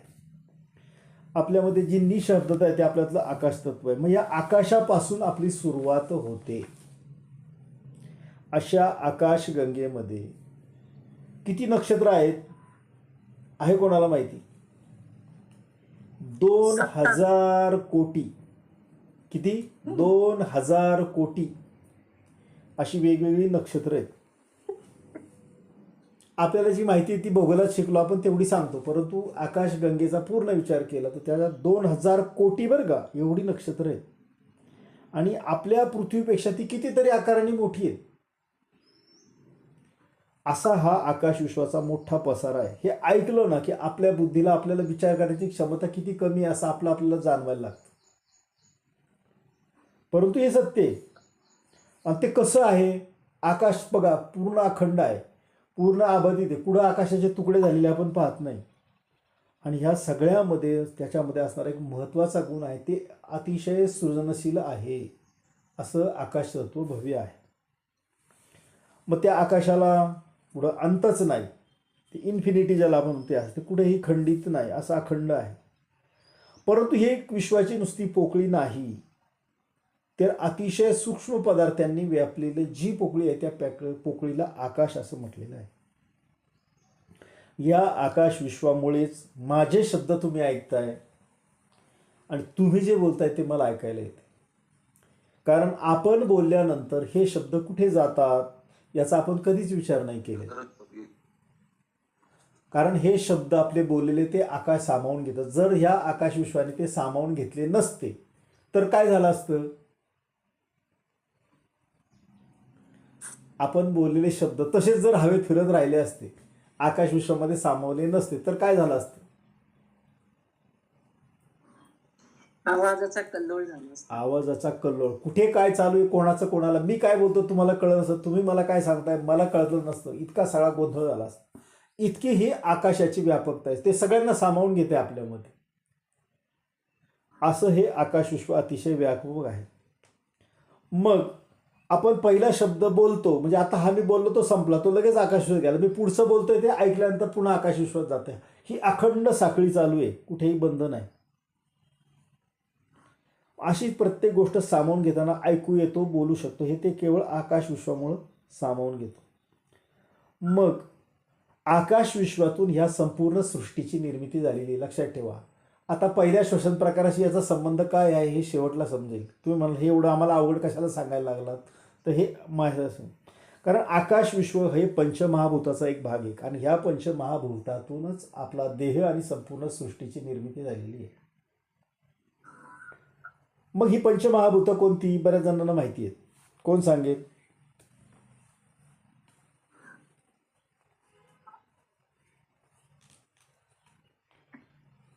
पृथ्वी, आप, तेज, वायू आणि आकाश ही पंचमहाभूत आहेत. ह्या आपल्या देहामध्ये हे 5 घटक आहेत. या 5 घटकांचा मिळून आपला देह बनलेला आहे. मग आकाशाचा जर विचार आपण केला तर ते कुठं आहे, तर कुठं अशी जागा नाही की तिथे आकाश नाही, त्याने सर्व व्यापलेलं आहे. मग हे आकाश आपल्या मस्तकाच्या दोन्ही नाकाच्या पोकळ्या, इथे मधी ही पोकळी, तोंडाची पोकळी, अशा सगळ्या पोकळ्या ज्या आहेत ते सगळं आकाश विश्वाचा भाग आहे शरीरामधला. वायू जाण्या येण्यासाठी जिथे संक्रमण होतं तो सगळा भाग आहे. आपल्या डोक्यामध्ये जे विचार येतात ते कुठून येतात, ते आकाश विश्वातून येतात. मी विचाराचा पुन्हा संबंध इथे बघतो. आपल्याला ज्ञानाची प्राप्ती होते, आकाश विश्वातून होते. बुद्धी आपल्यामध्ये जे काही अनंत साठू शकते, आकाश विश्वामुळे साठू शकते. असं हे आकाश विश्व अतिशय व्यापक आहे. मग या आकाश विश्वाचा जर आपण विचार करायला लागलो तर आपल्याला एक गोष्ट माहिती असेल की सूर्य उगवल्यानंतर सूर्यावरच्या पृथ्वीची जी किरणं, सूर्याची किरणं पृथ्वीवर येण्यासाठी किती वेळ लागतो? कोणाला 8 मिनिट. भूगोलाचं माहिती असेल तर सांगा. 8 मिनिट. 7 सेकंद लागतात. मग मनातला विचार त्याच्यापेक्षाही वेगाने बाहेर पडतो, त्याला म्हणायचं आकाश विश्व. मग ग्रह, तारे, नक्षत्र हे सगळ्यांना सामावून घेण्यासाठी बघतो. आपल्या घरात सुद्धा आकाश विश्व कसं आहे बघा. घरातल्या भिंतींच्या मधली पोकळी म्हणजे आकाश विश्व आहे. मग आपल्या घरामध्ये फ्रीज, मिक्सर, पंखा, जे काही सगळी साधनं वापरतो त्यात निघणारे वेगवेगळे आवाज, हे सगळं आकाश विश्व आहे. कधी कधी ते आवाज आपल्याला नको होतात बघा, असं वाटतं शांतता हवी. हे सगळं आकाश विश्व आहे. चंद्र पृथ्वीवरती फिरतोय का पृथ्वी चंद्राभोवती फिरते, म्हणजे जे ग्रह एकमेकांना फिरतात ते सगळं आकाश तत्व आहे. आणि हे सगळं आकाश तत्वामध्ये येतं. मग आपल्या शरीरामध्ये जर आपण शिकायचा विचार केला तर आपलं कायम डोकं हे शांत असलं पाहिजे आणि शरीर मात्र उष्णतेने गरम असलं पाहिजे, ही स्थिती असली पाहिजे. परंतु याच्या उलट स्थिती आपली प्रत्येकाची आजची. आपलं डोकं गरम असतं आणि शरीर थंड पडलेलं असतं. मग जर आपलं डोकं रागाने, द्वेषाने जर गरम झालं तर शरीर आपोआप थंड होतं आणि मग त्याच वेळेला शरीरामध्ये रोगाचे जे अनेक जंतू इथे प्रवेश करतात आणि आपल्यावर हल्ला करून आपल्या पेशींना कमकुवत करताना आजार आपल्यामध्ये येतो. म्हणून आपल्याला आकाशासारखं निशब्द, निश्चल आणि शांत राहायला शिकायचं. ही साधना आपल्याला शिकवते. आकाश विश्वाचा आपल्या साधनेशी असणारा संबंध काय तो सांगितलं तुम्हाला. आणि हळूहळू मग आकाश विश्व तुम्हाला ध्यान, एकाग्रता कशी करायची ते शिकवतं. असं पंचतत्वातलं आकाश तत्व बघितलं. आता पृथ्वी तत्व आपल्या शरीरामध्ये बघू. पृथ्वी तत्व म्हणजे शरीरामध्ये सगळं आधाराला जो देण्याचा भागाचं कार्य करतो तो भाग. कमरेखालचा सगळ्या शरीराचा जो भाग आहे तो पृथ्वी तत्वाशी संबंधित येतो. बघा, आपण हाताला उठायचं असेल, उठता येत नसेल तर हाताचा जो म्हणजे आधार घेऊन उठतो, पृथ्वी तत्वाचा तो भाग आहे म्हणून त्या आधार देऊन आपण उठतो. कमरेच्या खालचं शरीर जर लुळं झालं तर मनुष्याला उभं राहता येत नाही. म्हणून हे पृथ्वी तत्व आधार देण्याचं काम करतं. शरीरातल्या 5व्या तत्वातला दुसऱ्या तत्वाचा महत्त्वाचा भाग. त्याच्यानंतर जलतत्व शरीरामध्ये आपल्याला जलतत्व किती आहे कोण सांगेल का?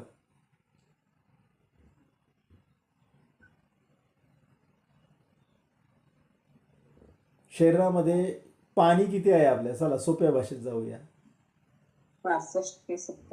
70% शरीर आपलं जलतत्वाने व्यापलेलं आहे. जर हे कमी झालं तर आपल्याला मूत्रपिंडाशी संबंधित, मूत्ररोगाशी संबंधित, रक्ताशी संबंधित जे काही आहे त्या प्रकारच्या रोगांचा सामना करावा लागतो. असं हे जलतत्व आपल्या शरीरामध्ये 70% आहे. त्याचं संतुलन ठेवणं आपल्यामध्ये महत्त्वाचं भाग आहे. म्हणून डॉक्टर नेहमी सांगतात दिवसभरात कमीत कमी 12 ते 15 ग्लास पाणी पिलं पाहिजे. कारण का तर जलतत्वाचं संतुलन घडावं. याच्या अंतर्गत महत्त्वाचा अवयव येतो किडनी. जलतत्वामध्ये मूत्रपिंड म्हणजे किडनी एकच. ओटीपोट पचनसंस्थेचा सगळा भाग. पाण्यामुळे चयापचयाची क्रिया म्हणजे पचनाची क्रिया सुयोग्य होते. अभ्यास चालू असते ती. म्हणून पाणी शरीरामध्ये खूप महत्त्वाचं आहे. त्याच्यानंतर सर्वात महत्त्वाचं पुढचं तत्व चौथं अग्नितत्व. अग्नितत्वामध्ये आपल्या पोटाच्या वरच्या भागामध्ये येतो बघा, जिथे आपण जठराग्नी आपण म्हणतो. या ठिकाणी पचनक्रिया घेतलेल्या अन्नाचं सप्तधातूंमध्ये रूपांतर करण्याची जी प्रक्रिया आहे.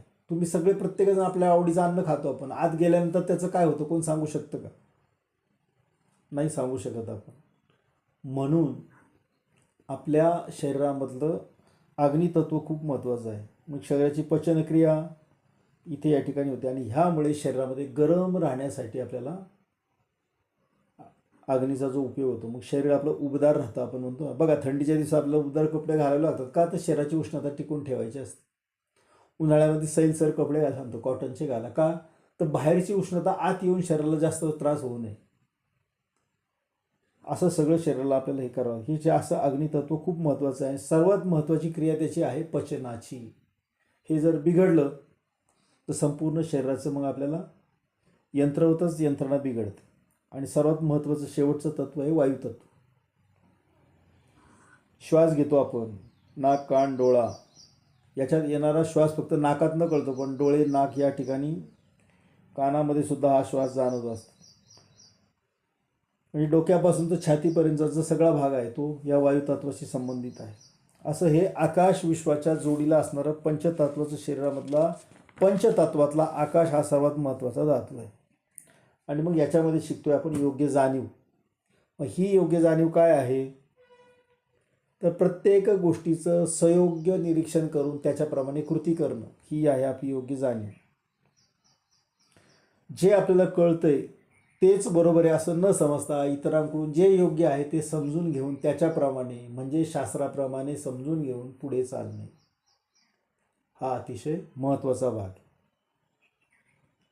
आणि मग ही जाणीव कशी टिकवायची? तर साधना करता करता जशी उष्णता मग अशी श्वासामध्ये जाणवली ज्यांनी सांगितलं, तसंच काम करत असताना आपलं लक्ष या श्वासाकडे जाणीवपूर्वक ठेवायचं.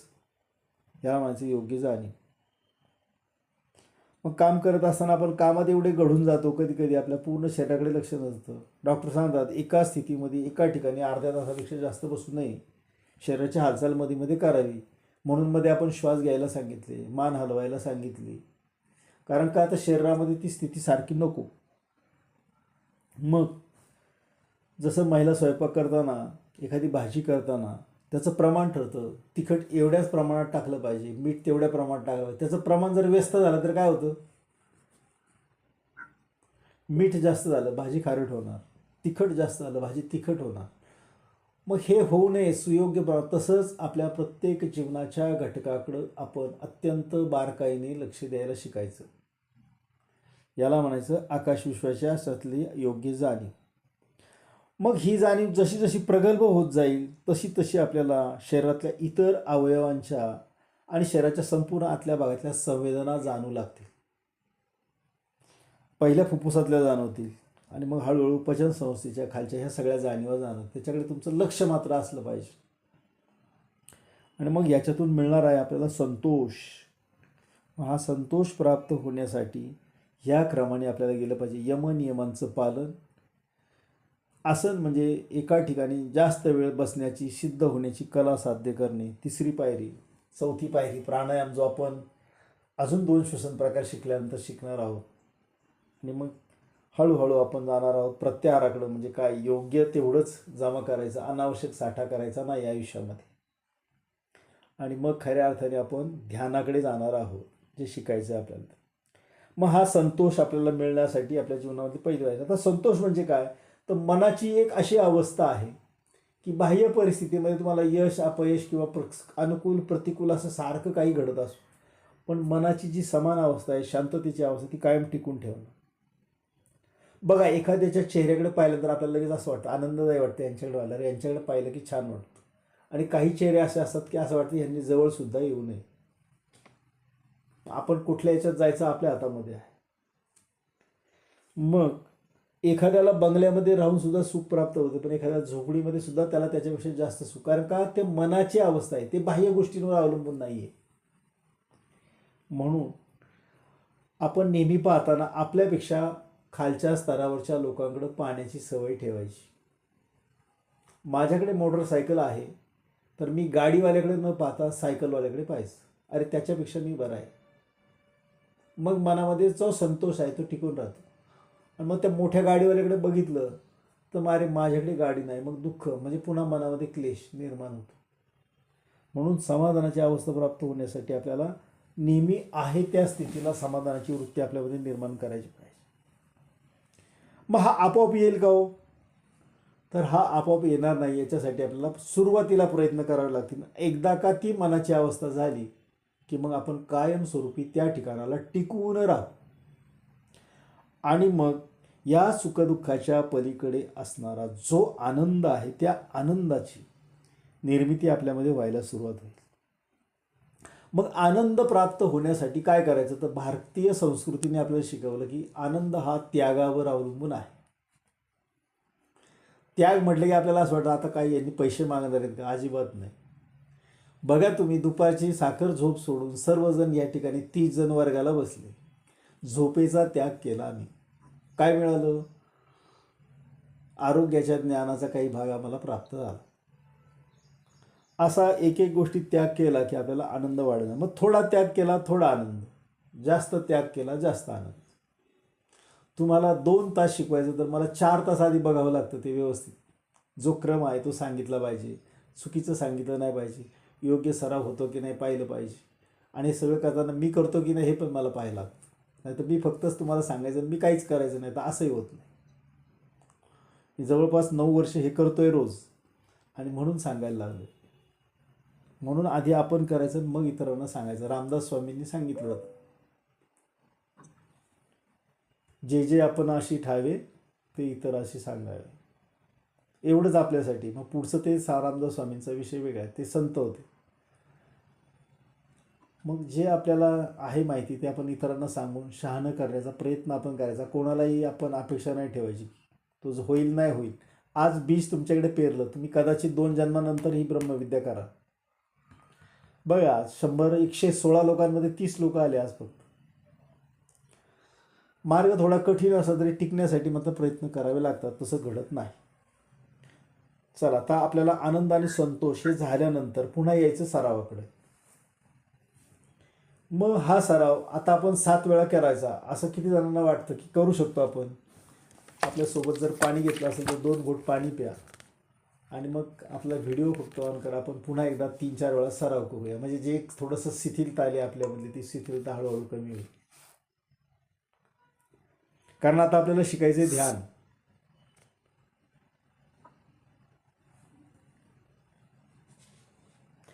कारण या श्वसन प्रकाराचा अजून आपल्याला विश्रांती पाठ पण शिकायचं आहे. विश्रांती म्हणजे काय, विश्रांती पाठ म्हणजे काय, ते पण आपल्याला शिकायचं आहे.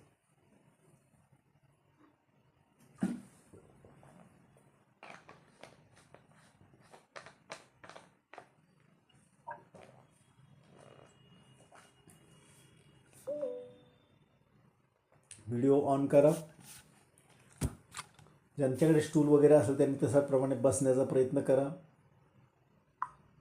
आणि आज परत तो व्हिडिओ पाठवलेला आहे ग्रुपवर. पुन्हा एकदा त्याचं 2-3 वेळा बारकाईने निरीक्षण करायचं. कसं केलं जातं आहे त्याप्रमाणे करण्याचा प्रयत्न करायचा. आता हे केल्यानंतर तुम्हाला सांगतो, 8 दिवसानंतर तुमच्यामध्ये स्वतःमध्ये बदल जाणवणार आहे. जे प्रामाणिकपणे प्रयत्न करतील त्याला निश्चित बदल जाणवणार. त्याच्यामध्ये कोणतंही दुमत असण्याचं कारण नाही. चला, आपण पहिल्या पायांच्या टाचा जुळवा. जिथे बसला असाल तसे, मला नाही दिसलं तरी झालं चेहरा, पण टाचा जुळवा. गुडघे जवळ घेतल्यानंतर पाय, हात उलटे करा, त्याच्यावरचे ठेवा. पाठीचा कणा ताठ ठेवा. नाही करता आलं तर मात्र मनातल्या मनात तसं करतो ही पण भावना पण ठेवा. हळूहळू मान पुढे घ्यायची. श्वास नेहमीसारखा चालू आहे. जेवढी खाली नेता येते सहज न्यायची तेवढी. त्याच गतीने झटका मानेला कुठे द्यायचा नाही. कुठला स्नायू दुखायला, कुठल्या शरीराला त्रास, असं एका लयमध्ये हळूहळू हळू मागे जायचं. जितकं सहज शक्य होतं तेवढं सुरुवातीला जास्तीत जास्त ताण देण्याचा प्रयत्न करायचा आपल्या स्नायूंना. घ्या परत पुढे.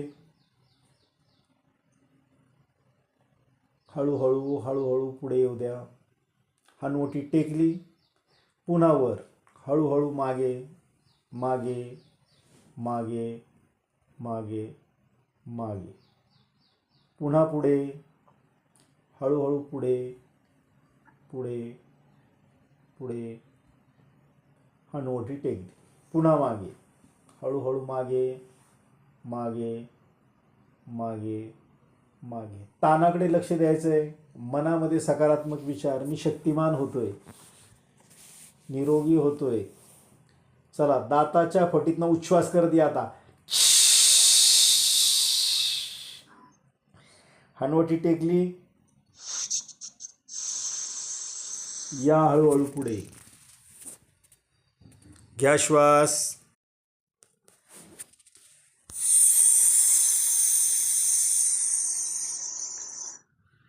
घ्या श्वास.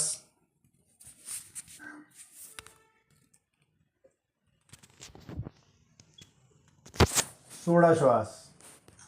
मान पुढे.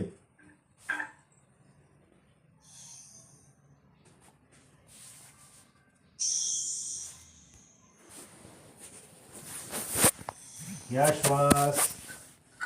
श्वास गिळून घ्यायचा पूर्ण. सोडा. घ्या श्वास.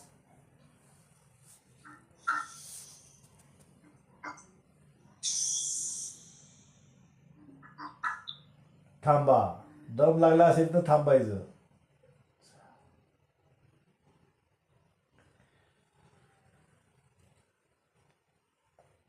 थांबा. सर्वजण थांबा. सर्वांनी छान कृती केली. आता असं आपल्याला किती वेळा करायचं लक्षात ठेवा. 49 वेळा करण्याचं आपलं साध्य आहे. हे 49 वेळा करण्यासाठी सर्वजण थांबा. आता डोळे उघडा. आता हात घासायचे, डोळे उघडायचे.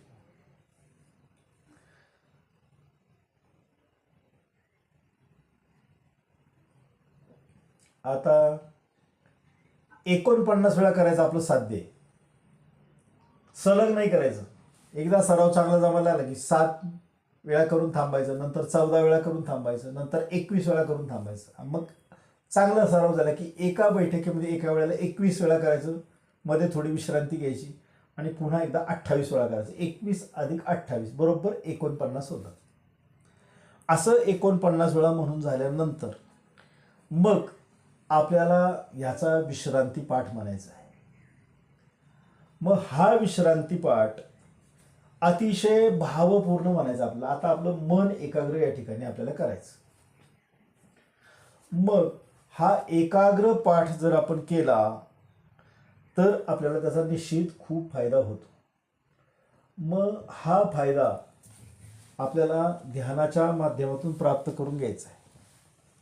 मग हा विश्रांती पाठ म्हणत असताना 49 वेळा करून झाला असं म्हणायचं की स्मरणवर्धक श्वसन प्रकार 49 वेळा केल्यानंतर मनातल्या मनात म्हणावायचा विश्रांती पाठ. आता हे मनातल्या मनात कधी, तर जेव्हा आपला पाठ होतो पूर्ण तेव्हा आपण म्हणतो. परंतु आता आपल्याला पाठ होईपर्यंत हे बघून वाचायचं. वाचताना लक्षात ठेवायचं आपल्या दोन्ही कानांना ऐकू येईल अशा पद्धतीने वाचायचं. मग असं वाचन आपण जर केलं तर आपल्याला त्या भावनेमध्ये जायला मदत होणार आहे.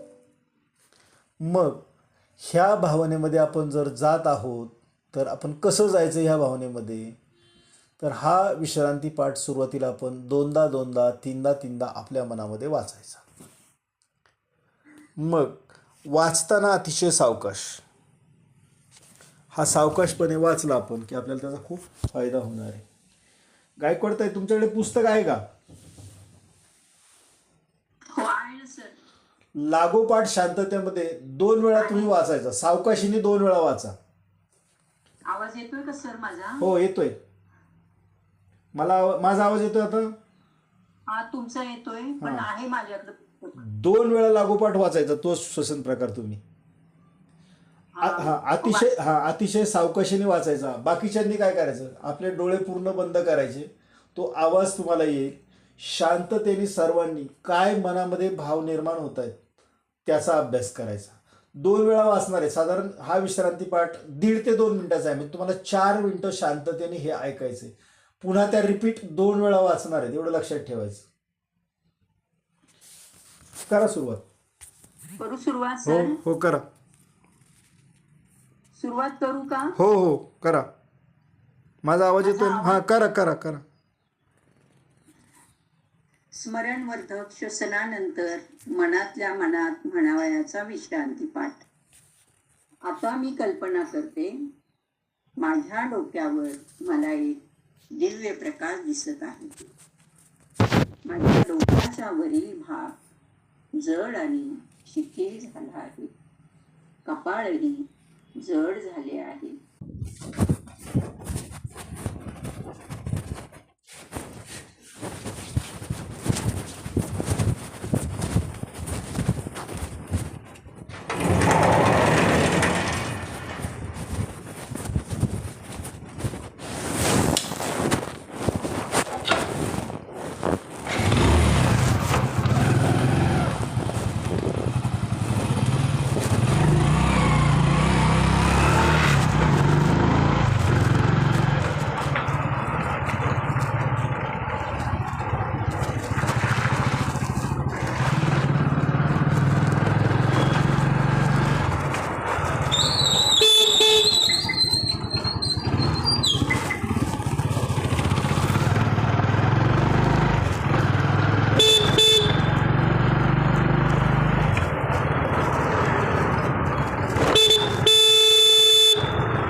वर्ग चालू होता. मला वाटलं तुला फोन कर म्हणलं, तू गेलो विसरून नंतर किती वाजता निघालाय काय आपल्याला सारलं लगेच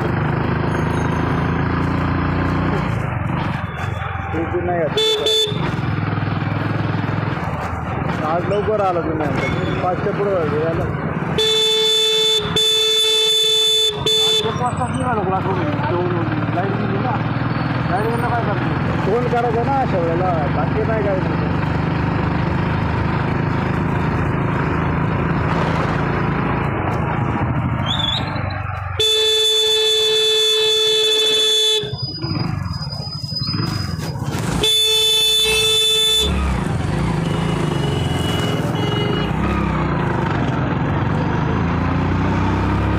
चालू ठेवलं मी का लोक हॅलो हॅलो ते करा ते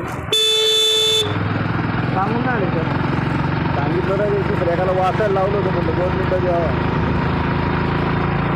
हो होतो सगळा असं बाकी काय नाही ते.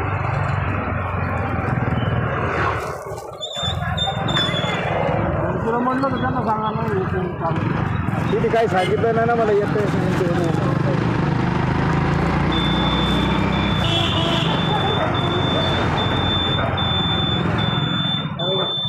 लवकर नाही कळलं असतं तुला मी काय केलं असतं एक गाडीची चावी आहे ना गाडीत ठेवलं तिच्या ह्याच्यात बॅग तर कुठंतरी गाडी उभी करून जाते येत जातात.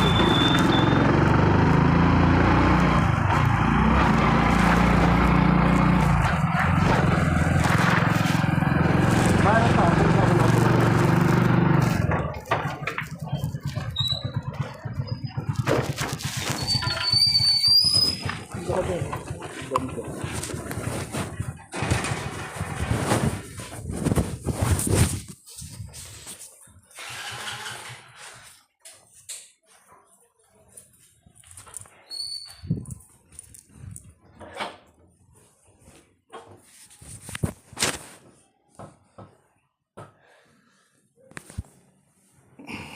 अरे सगळा घोळ झाला.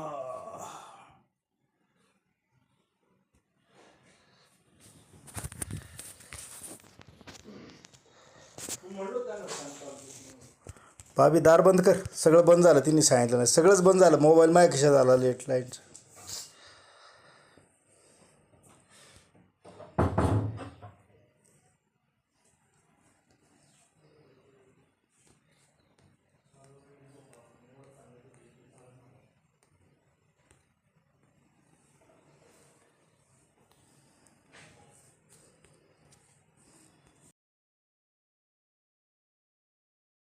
पुन्हा एक लहान श्वास घेऊन लहान उसासा देते.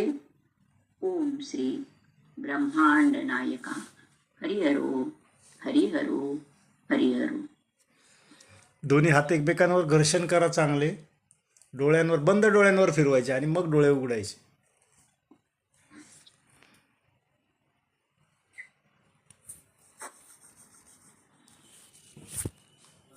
असा विश्रांती पाठ म्हणता येईल सर्वांना.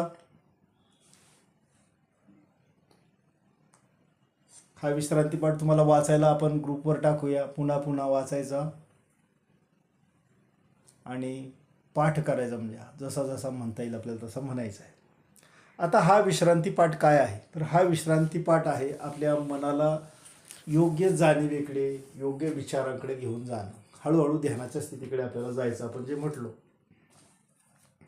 तर त्याला म्हणायचं विश्रांती पाठ. मग आता आपण हा श्वसन प्रकार किती वेळा करायचा लक्षात ठेवायचा. 49 वेळा. ज्यांना काही त्रास नाही जे जुने करतायत त्यांनी 21 वेळापर्यंत करा. थांबा एक आठवडाभर आणि एक आठवडाभरानंतर हळूहळू वाढवत त्यांनी 49 पर्यंत न्यायचं. महिना जाऊ द्या, घाई करायची नाही. आपल्या शरीराची आजची क्षमता काय आहे आपल्याला माहीत नाही, पण क्षमता आपल्याला वाढवायची. मग ही क्षमता एका टप्प्याने वाढवायची. एकदम मोठा घास घ्यायचा नाही, जेणेकरून आपल्याला पुन्हा त्याचा त्रास झाला नाही पाहिजे. का एकदा का शरीराला सवय झाली की मग त्रास होणार नाही. त्रास क्षमता काय वाढते. मग इथे वयाचं बंधन पण नाही. किती वय असू द्या तुमचं, निश्चित आहे त्या स्थितीपेक्षा आपल्याला फरक जाणवणार. मग जाणीवपूर्वक संपूर्ण दिवसभर आपल्याला दीर्घ श्वसन करायचे. लांब श्वास घ्यायचा आहे, लांब श्वास सोडायचा आहे. ही सवय आपल्याला लावायची. म्हणजे काय तर 100% श्वास घ्यायचा आहे, 100% श्वास आपल्याला सोडायचा आहे. मग 100% श्वास सुटताना शरीरामधले सर्व विजातीय पदार्थ आपले निघून जात आहेत आणि सर्व विजातीय पदार्थ निघून गेल्यामुळे आपल्याला त्याचा खूप फायदा होते. याची जाणीव आपल्याला ठेवायची. मग आपल्याला जर यश प्राप्त करायचं असेल, यश, तर 5 गोष्टींचं स्मरण आपल्याकडनं ठेवलं पाहिजे. मग ह्या 5 गोष्टी कोणत्या आहेत त्या लिहून घ्या. संपूर्णपणे साधनेमध्ये ह्या नव्हे तर संपूर्ण जीवनामध्ये उपयोगी पडणार आहे. पहिली गोष्ट, आपल्याला ह्या साधनेमध्ये जर यश मिळवायचं, यश, तर ह्या यशासाठी आपल्याला 5 गोष्टींचा अवलंब करायचा. त्याच्यामध्ये पहिली गोष्ट, आपल्या साधनेची गुप्तता ठेवायची. जोपर्यंत तुम्ही पूर्ण शिकत नाही तोपर्यंत फार कोणाची चर्चा करायची नाही. दुसरी गोष्ट, ही साधना करत असताना मनामध्ये अतिशय उत्कटतेचा भाव ठेवायचा की माझ्यामध्ये काहीतरी नवीन विकसन होते आणि मी पहिल्यापेक्षा अधिक आरोग्यवान होतोय, निरोगी होतोय, मनाने सकारात्मक होतोय. ही उत्कटता रोज करताना आपल्यामध्ये निर्माण करायची. तिसरा भाग आहे आपल्यामध्ये आत्मनिर्भरता. मी कोणावर अवलंबून नाही. स्वतःचा स्वतःवर पूर्ण विश्वास. कोणाचं तरी ऐकलं, ग्रुपमध्ये जॉईन झालं म्हणून करतो, अजिबात करू नका. मला वाटलं पाहिजे, मला आरोग्यपूर्ण व्हायचं, मला सशक्त व्हायचं, तर करायची. आणि हे सगळं करण्यासाठी स्वतःची प्रामाणिक इच्छा पाहिजे. आपल्या अंतर्मनाला विचारा की मी हे करतो, माझी खरोखर स्वतःची प्रामाणिक इच्छा आहे का? आणि ही साधना करत असताना माझा दररोज विकास होतो, अशा विकासात्मक प्रयत्नांनी ही साधना करायची. ह्या 5 गोष्टी आपल्याला ठेवायच्या लक्षात. ही आपल्या ब्रह्मविद्येच्या यशाची 5 मार्गदर्शक तत्व आहेत, लक्षात ठेवायची. ही कायमस्वरूपी उपयोगाला येणार आहे. परत सांगा. पहिलं, गुप्तता. सहसा कोणावर चर्चा करत बसायची, मी अमुक करतो, तमुक करतो, फार चर्चा नाही करायची. एकदा लोक तुमच्या चेहऱ्यावरचा बदल दिसायला लागला की लोकांनी विचारलं पाहिजे तुम्हाला, तुम्ही काय करता. दुसरी गोष्ट, उत्कटता. रोज नव्याची जाणीव येते की मला काहीतरी नवीन शिकवायचं, त्या उत्कटतेने ही साधना करायची. नाही तर मग मला आता खूप यायला लागलं आणि मग मी फक्त सराव करतो, त्याच्यामध्ये एक सुरीपणा येतो. तो एक सुरीपणा नाही आला पाहिजे. ही साधना आत्मनिर्भरतेने करायची. कोणावरही अवलंबून राहतोय मी असं करायचं नाही, मला कोणीतरी शिकवेल मी करीन, नाही, मला शिकायचं. आत्मनिर्भरतेची भावना विकसित करा. आणि हे करण्यासाठी स्वतःची प्रामाणिक आतली इच्छा आहे माझी, ती विकसित करा नसेल तर, आणि त्या इच्छेने करा.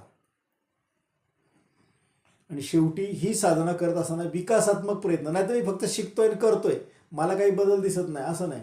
माझ्यामध्ये बदल घडतोय, ह्या बदलाकडे आपल्याला अनुभवायचे. त्याला माझे विकासात्मक प्रयत्न. ह्या 5 गोष्टी आहेत महत्त्वाच्या. चला आता पुढच्या भागाकडे येऊया. आपल्याकडे वेळ थोडा आहे पण आपण त्याची सर्व पार्श्वभूमी समजूया. आता आपण शिकणार आहोत ध्यान. ध्यान म्हटलं की मनामध्ये असंख्य प्रश्नांचं काहूर तयार होतं. कोणाकोणाच्या मनामध्ये ध्यानाबद्दल काय संकल्पना आहे?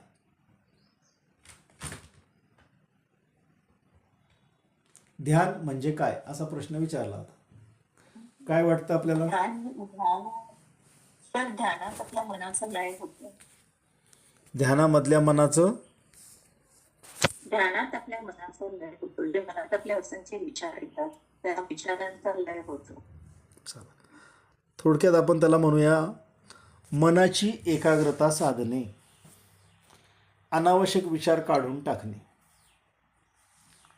मग आताच्या काळामध्ये ध्यान साधना म्हटलं की आपल्याला ऋषी मुनी हे साधना करत होते एवढंच आपल्याकडे लक्षात येतं, किंवा ही कुठली तरी गूढ साधना नाही.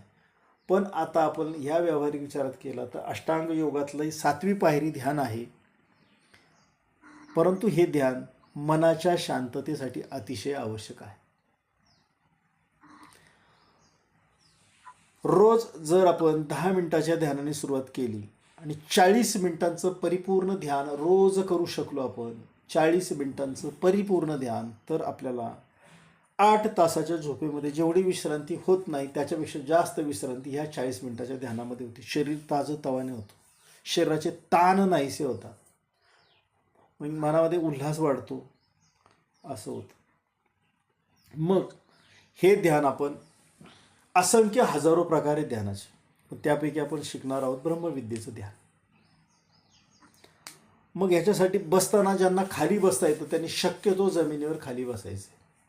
हे आता नाही मी सांगतोय तुम्हाला, पण कृतीच्या वेळेस सांगतो. ज्यांना गुडघ्यांचं ऑपरेशन झालं, डॉक्टरांनी खाली बसायला सांगितलं नाही, खाली बसण्याचा प्रॉब्लेम आहे, अशा लोकांनी खुर्चीमध्ये बसून केलं तरी चालेल. पृथ्वी तत्वाशी आपल्याला जोडायचं म्हणून जमिनीवर बसायचं हे लक्षात ठेवायचं. आता बसताना आपल्याला खाली बसायचं नाही, तर आपल्या जमीन आणि आपल्यामध्ये एक आसन आपल्याला घ्यायचं बसण्यासाठी. ज्याचं त्याचं आसन साधनेसाठी ज्याने त्याने स्वतः वापरायचं, इतरांना कधीही ते द्यायचं नाही. काही तत्व साधनेचे आपण लक्षात ठेवायचे. ध्यान करताना सर्वात महत्त्वाची पहिली गोष्ट, जेवल्यानंतर 2.5 तास ध्यान करायचं नाही, 2.5 तासानंतर ध्यान करायचं आपल्याला. म्हणजे जर आपल्याला 10 वाजता ध्यान करायचं तर आपलं 7:30च्या अगोदर जेवण झालेलं असलं पाहिजे रात्रीचं, तर आपण रात्री ध्यानाला बसू शकतो. रिकाम्या पोटी ध्यानाने बसायचं, तर त्या ध्यानाचा परिणाम आपल्याला चांगला झाला. संध्याकाळी रात्री जेव्हा आपण ध्यान करतो तेव्हा बाहेर कार्बन डायऑक्साईडचं प्रमाण जास्त असतं, त्यामुळे शक्यतो ध्यानाची सुयोग्य चांगली वेळ पहाटेची आहे. पण आत्ताच्या काळाचा विचार केला तर आपण हे ध्यान रात्री करू शकतो. श्वसन प्रकार सकाळीच करायचे. हे जे शिकणार आहेत 8 श्वसन प्रकार हे आपल्याला सकाळी शक्य करायचं आहे. त्याची सर्वात चांगली वेळ जी सांगितली ती ब्राह्ममुहूर्ताची सांगितलेली आहे. पण नाही आपल्याला ब्राह्ममुहूर्ताला जमलं तर त्याच्यानंतर आपल्या ज्या दैनंदिन दिनक्रमामध्ये जसं सकाळी आपल्याला बसवता येईल तसे आपण बसवायचे. मग याच्यासाठी आपल्याला ध्यानाची एक स्वतंत्र प्रार्थना आहे. जशी आपण वर्गासाठी सुरू करायला जशी प्रार्थना आहे तशीच ध्यानासाठी पण प्रार्थना आहे. ही प्रार्थना म्हणायची आहे. त्याच्या अगोदर प्राणायाम करायचा आहे. तुम्हाला प्राणायाम अजून शिकवायचं आहे, तर ध्यान करायच्या अगोदर प्रार्थना, प्राणायाम आणि मग ध्यान हा क्रम लिहून ठेवा पाहिजे. तर आता लक्षात ठेवायचं की अन्न पचन करण्यासाठी ज्याप्रमाणे प्राणवायू लागतो, आपण शरीरात घेतलेलं अन्न जर प्राणवायू नसेल तर पचणार नाही. मग ते अन्न पचलं नाही तर त्याचं सप्तधातूतलं रूपांतर व्यवस्थित होणार आणि शरीरामध्ये अनेक रोगांची आपल्याला वाढ झालेली दिसून येईल. मग लक्षात ठेवायचं की जेवणानंतर कमीत कमी 2.5 तास, जेवढा वेळ तुमचा जास्त असेल 3-4 तास, जेवढं पोट तुमचं रिकामं तेवढं तुमचं ध्यान चांगलं होणार. ध्यान म्हणजे मनाची एकाग्रता, अनावश्यक विचार मनातून काढून टाकणे ही प्रक्रिया. मग आता आपल्याला सुरुवातीला ध्यानाची काही ध्यानात्मक आसनं ही अष्टांग योगामध्ये सांगितलेली आहे. त्यातली आपल्याला जी जमत असतील ती करायची, जी जमत नसेल तर आपण साधी मांडी घालून बसायचं. मग त्याच्यामध्ये एक पद्मासन आहे, 2 स्वस्तिकासन आहे, 3रं सुप्त वज्रासन आहे. ही ध्यान मग आसनं आहेत, पण जी आपल्याला जमत नाहीत ते आपण करण्याचा प्रयत्न करायचा नाही. मग आपण काय करायचं, तर आपण साधी मांडी घालून बसायचं. कसं बसायचं, तर बसताना आपले दोन्ही कुल्हे जे आहेत ते समान बसले पाहिजेत. थोडं आपण कोणाला असं करून बसायची अशी सवय आहे, तसं ध्यानाच्या वेळेला बसायचं. समान शरीराचा संपूर्ण समतोल त्या दोन्ही कुल्ह्यांवर समान असला पाहिजे, अशा स्थितीमध्ये बसायचं. दुसरी महत्त्वाची गोष्ट मगाशी सांगितलेली, पाठीचा कणा ताठ ठेवायचा. पाठीचा कणा ताठ ठेवायचा. आणि या ध्यानामध्ये आपल्याला काही, जशी आता विश्रांती पाठ गायकवाड यांनी अतिशय छान म्हटला 2 वेळा, तशी ध्यानाची काही बोधवचनं आहेत. ती बोधवचनं आपल्याला आपल्या मनातल्या मनात आपल्या कानाला ऐकू येईल अशा पद्धतीने म्हणायची पाठ होईपर्यंत. पाठ नाही तोपर्यंत काय करणार, काळजी करू नका. त्याचं तुम्हाला पूर्ण झाल्यानंतर एक ऑडिओ देणार. तो ऑडिओ मोबाईलवर लावायचा, डोळे बंद करायचे, शांत चित्ताने ऐकत प्रत्येक शब्द आपल्या मनात साठवत ते ध्यान करायचं. असं ध्यान आपल्याला करायचं आहे. मग कसं करायचं आहे, तर जो शब्द त्याच्यामध्ये येईल ना, तो शब्द आपल्याला आपल्या डोळ्यांच्या बंद डोळ्यांच्या समोर फिरतो, जाणवलं पाहिजे. इतक्या भावपूर्ण अंतःकरणामध्ये आपल्याला जायचं आणि ते समजून घ्यायचं. जर आपण ते समजून घेतलं तर त्याच्यातनं जी एकाग्रता आपल्याला मिळणार आहे, त्याच्यातनं मिळणारा आनंद आहे तो खूप चांगला असणार आहे. आणि हे नियमित ध्यान आपल्याला झोपण्याच्या वेळेला आपण सुरुवातीला किमान 10 मिनिटांनी करून झोपायचे रोज. आपल्या अंथरुणामध्ये आपलं आसन मात्र जे आहे ते ठेवायचं, ते कोणालाही द्यायचं नाही, ते इतर वेळेला कोणालाही द्यायचं नाही. कारण त्याच्यातनं आपली एक शक्ती निर्माण होते त्या साधनेने.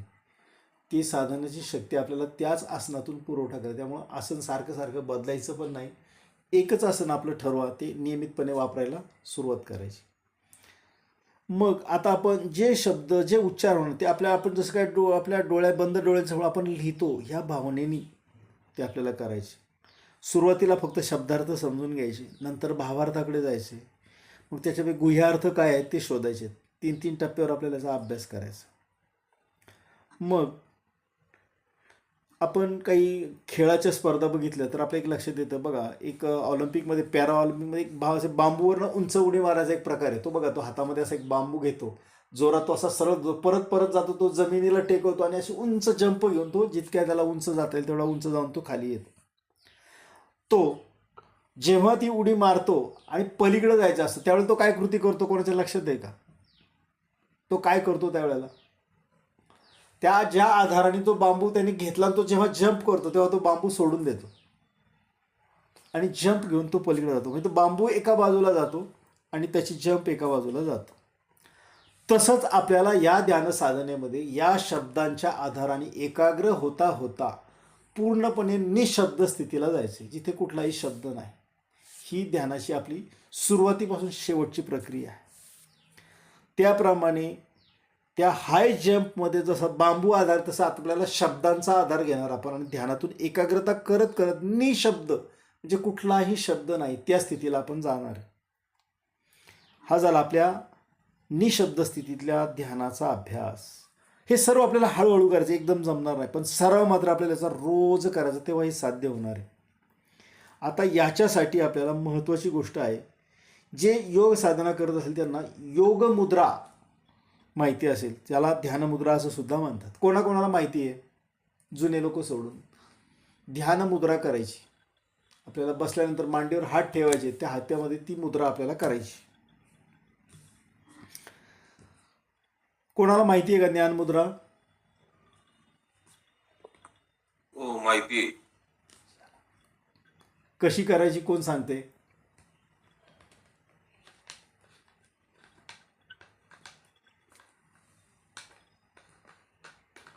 ज्ञानमुद्रा, ज्ञानमुद्रा, ध्यानमुद्रा त्याला म्हणतात. सांगा सांगा. हरी ओम. आपण आता ज्ञान मुद्रेमध्ये याच्यामध्ये बसणार आहोत. तर ज्ञान मुद्रा कशी करायची हे मी सांगते. आपल्या पाठीचा कणा ताठ करून बसून गुडघ्यावरती हात ठेवायचे, हाताचे तळवे आकाशाकडे करायचे आणि सर्वप्रथम अंगठा आणि अंगठ्या शेजारचे बोट दोन्ही एकमेकांच्या टोकावर जोडून ठेवायचे आणि करंगळी, मध्यमा आणि अनामिका हे 3 बोट सरळ ठेवायचे आणि अंगठा आणि अंगठ्या शेजारचे बोट आपण का सोडतो आणि 3 बोट का सोडतो, सरळ ठेवतो? करंगळी म्हणजे आपण शरीराचा त्याग करतो, बुद्धीचा त्याग करतो आणि मनाचा, असे 3 बोट आणि तर्जनी आणि अंगठा एकमेकाशी जोडतो, म्हणजे आपले अहंकार तत्व दैवी तत्वाशी जोडतो. ही झाली ध्यान मुद्रा. हरी ओम गुरुजी. आली लक्षात सगळ्यांच्या? छान सांगितलं त्यांनी. ध्यान मुद्रा आपल्याला करताना लक्षात ठेवायचं की अंगठा आणि आपला इंडेक्स फिंगर जे म्हणतो ते एकमेकाला जोडायचे आणि ही 3 बोटं अशी सरळ ठेवायची की झाली आपली ज्ञानमुद्रा. त्याला ध्यानमुद्रा पण असं म्हणतात. परंतु हे करत असताना त्याच्या मागे जी भावना आहे ती पण त्यांनी सांगितली, ती सांगणार ते लक्षात ठेवायचं. करंगळी म्हणजे आपलं शरीर आहे, ही अनामिका म्हणजे आपलं मन आहे आणि मध्यमा म्हणजे आपली बुद्धी आहे आणि ही तर्जनी म्हणजे आपला अहंकार आहे आणि अंगठा हे दैवी तत्व आहे. हे 5 भाग लक्षात ठेवा सगळेजण. परत सांगतो. करंगळी शरीर, अनामिका मन, मध्यमा बुद्धी, तर्जनी म्हणजे अहंकार आणि अंगठा म्हणजे दैवी तत्व. मग आता याच्या मागचं तत्व लक्षात ठेवा. ध्यानाला बसताना जी ज्ञानमुद्रा करतो त्याची भावना अशी आहे की अंगठ्याला आपण आपला अहंकार जोडतो, म्हणजे दैवी तत्वाला आपला अहंकार जोडतो आणि सुरुवातीला मूठ करून बसायचं, हात बाहेर काढायचा, पहिली करंगळी बाहेर सोडायची, मी शरीराचा त्याग करतो. नंतर अनामिका बाहेर टाकायची, मी मनाचा त्याग करतो. मग मध्यमा बाहेर काढायची, मग माझ्या बुद्धीचा त्याग करतो आणि मग जी तर्जनी आहे, जो माझा अहंकार आहे, तो मी माझ्या दैवी तत्वाला जोडतो. ही झाली आपली ज्ञानमुद्रा, ध्यानमुद्रा याला सुद्धा म्हणतात. असं आपल्याला हे गुडघ्यावर हात ठेवून ज्ञानमुद्रा करून बसायचं आहे. डोळे अर्थात आपले बंद असणार आहेत, पाठीचा कणा ताठ असणार आहे आणि मग आपण सुरुवातीला आपलं संपूर्ण शरीर ज्या विचारातून आपण बाजूला पडतो ते ध्यानामध्ये जोडण्यासाठी शरीर श्वासाद्वारे शांत करणार आहोत. हे शरीर शांत झालं की मग ध्यानाची बोधवचनं आपण करणार आहोत.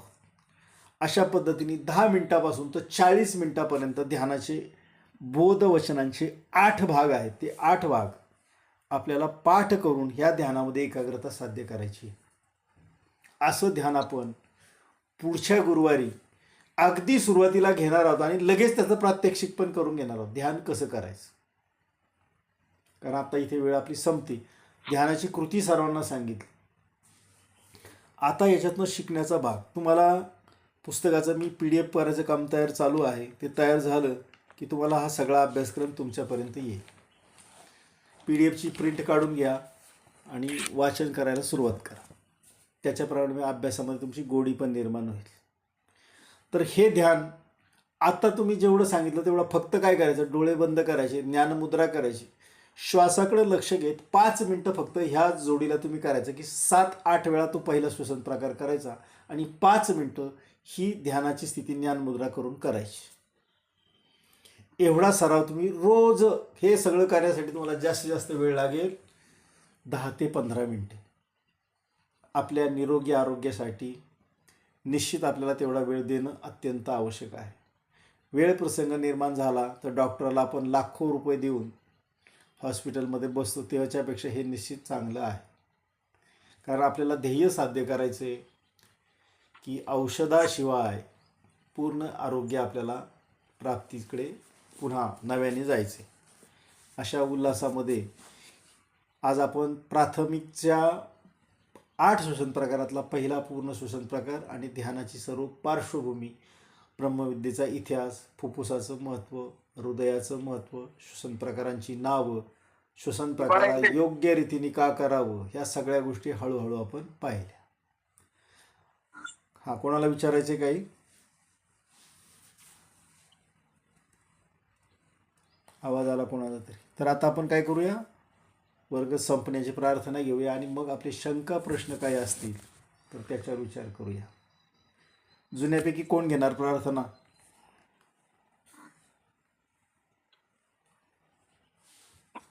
घेते मी गुरुजी. या. हरे ओम. धन्यवाद. आपण आता प्राथमिक वर्ग संपण्याची प्रार्थना घेत आहोत. आपण आता मांडी घालून सरळ ताठ, पाठीचा कणा ताठ करून गुडघ्यावरती हात ठेवून ज्ञान मुद्रा करून बसायची आणि डोळे मिटून मनात कल्पना करायची आहे की आपल्या आपण जे आसनावरती बसलेलो आहोत ते आसन संपूर्ण प्रकाशाने भरून गेले आहे. आपल्या डाव्या बाजूला, उजव्या बाजूला, मागे, पुढे, वर, खाली संपूर्ण आसन प्रकाशाने भरलेले आहे. आणि ह्या भावनेने, भावपूर्ण अंतःकरणेने आपण आता वर्ग संपण्याची प्रार्थना घेऊया. सर्वे भवन्तु सुखिनः, सर्वे सन्तु निरामय, सर्वे भद्राणि पश्यन्तु, मा कश्चित् दुःख भाग् भवेत्. ओम शांती शांती शांती. ओम असतो मा सद्गमय, तमसो मा ज्योतिर्गमय, मृत्युर्मा अमृतंगमय. ओम शांती शांती शांती. हरि हर ओम. श्री गुरुभ्यो नमः. ओम श्री पद्मसंभव गुरुभ्यो नमः. ओम श्री ब्रह्मांड नायका. हरि हर ओम. धन्यवाद गुरुजी, धन्यवाद. आम्ही आपले आभारी आहोत. आम्ही आपले आभारी आहोत. मी आपले आभारी आहोत. धन्यवाद धन्यवाद धन्यवाद. दोन्ही हातांचं एकमेकांना दर्शन गुरुजी, करा. आम्ही आपले आभारी आहोत. आम्ही आपले आभारी आहोत. आपले आभारी आहोत. हरि हर ओम. हरि हर ओम. हरि हर ओम. कोणाला धन्यवाद काही गुरुजी. प्रश्न विचारायचे असतील तर आता घेऊया. आम्ही आपले आभारी आहोत. आम्ही आपले आभारी आहोत. आम्ही आपले आभारी आहोत. हरी हर गुरुजी. हरि हर ओम. प्रश्न कोणाला विचारायचे?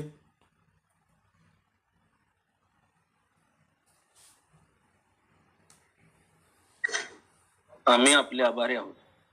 हरिहरो. कोणाला प्रश्न विचारायचे असतील तर या, कारण आपल्याला पुढे जसं जसं जाणार आपण आपल्या करत असलेल्या श्वसन प्रकारातून एक एक आजार कसा बाहेर पडतो त्याचं विश्लेषण हळूहळू येणार आहे. सुरुवातीला थोडं आपल्याला असं वाटेल की बाबा हे काहीतरी सांगतात का, पण जितकं तुम्ही मन लावून करणार तितकं कोणत्याही औषधाशिवाय एका एका आजारातनं बाहेर पडणार तुम्ही. त्यामुळं अतिशय बारकाईने शिका आणि चांगलं करा. निश्चित सर्वांना खूप चांगला फायदा होईल.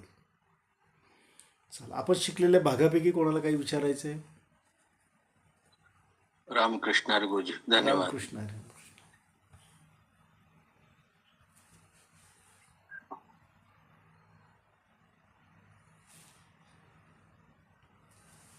पैकी कुणालाही जर काही विचारायचं असेल तर गुरुजीला तुम्ही तुमचा ऑडिओ ओपन करून विचारू शकता. काही तुम्हाला छोट्यातली छोटी जरी तुम्हाला काही कल्पना आली असेल असं का बाबा हे काय कसं करायचं कशासाठी, तर तुम्ही गुरुजींना विचारू शकता.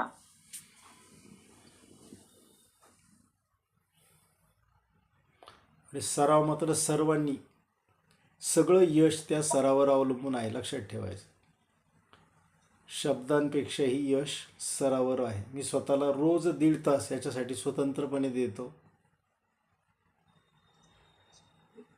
आपल्या वेळेनुसार करा. जर सुरुवातीला नाही शक्य झालं तर तुम्ही संध्याकाळी सुद्धा करू शकता. फक्त आपण काही खाल्ल्यानंतर लगेच करू नका, म्हणजे पोटावर काही ताण येणार नाही. रिकामं पोट असताना केव्हाही करू शकता सरावाच्या वेळेला. मात्र एकदा तुमचा दिनक्रम व्यवस्थित बसला की मग मात्र श्वसन प्रकार शक्यतो सकाळी, ध्यान साधना शक्य झालं पहाटे करणं तर पहाटे, नाही केलं तर रात्री पण करू शकता.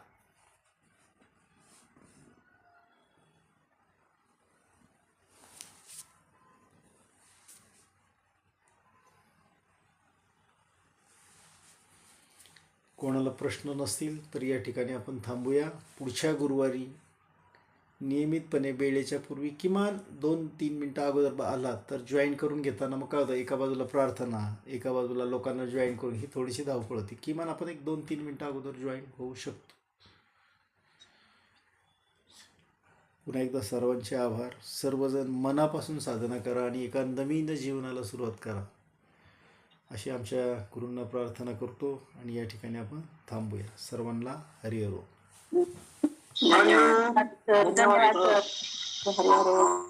धन्यवाद गुरुजी. हरिहरो. धन्यवाद गुरुजी. हरिहरो. धन्यवाद. धन्यवाद. रामकृष्ण.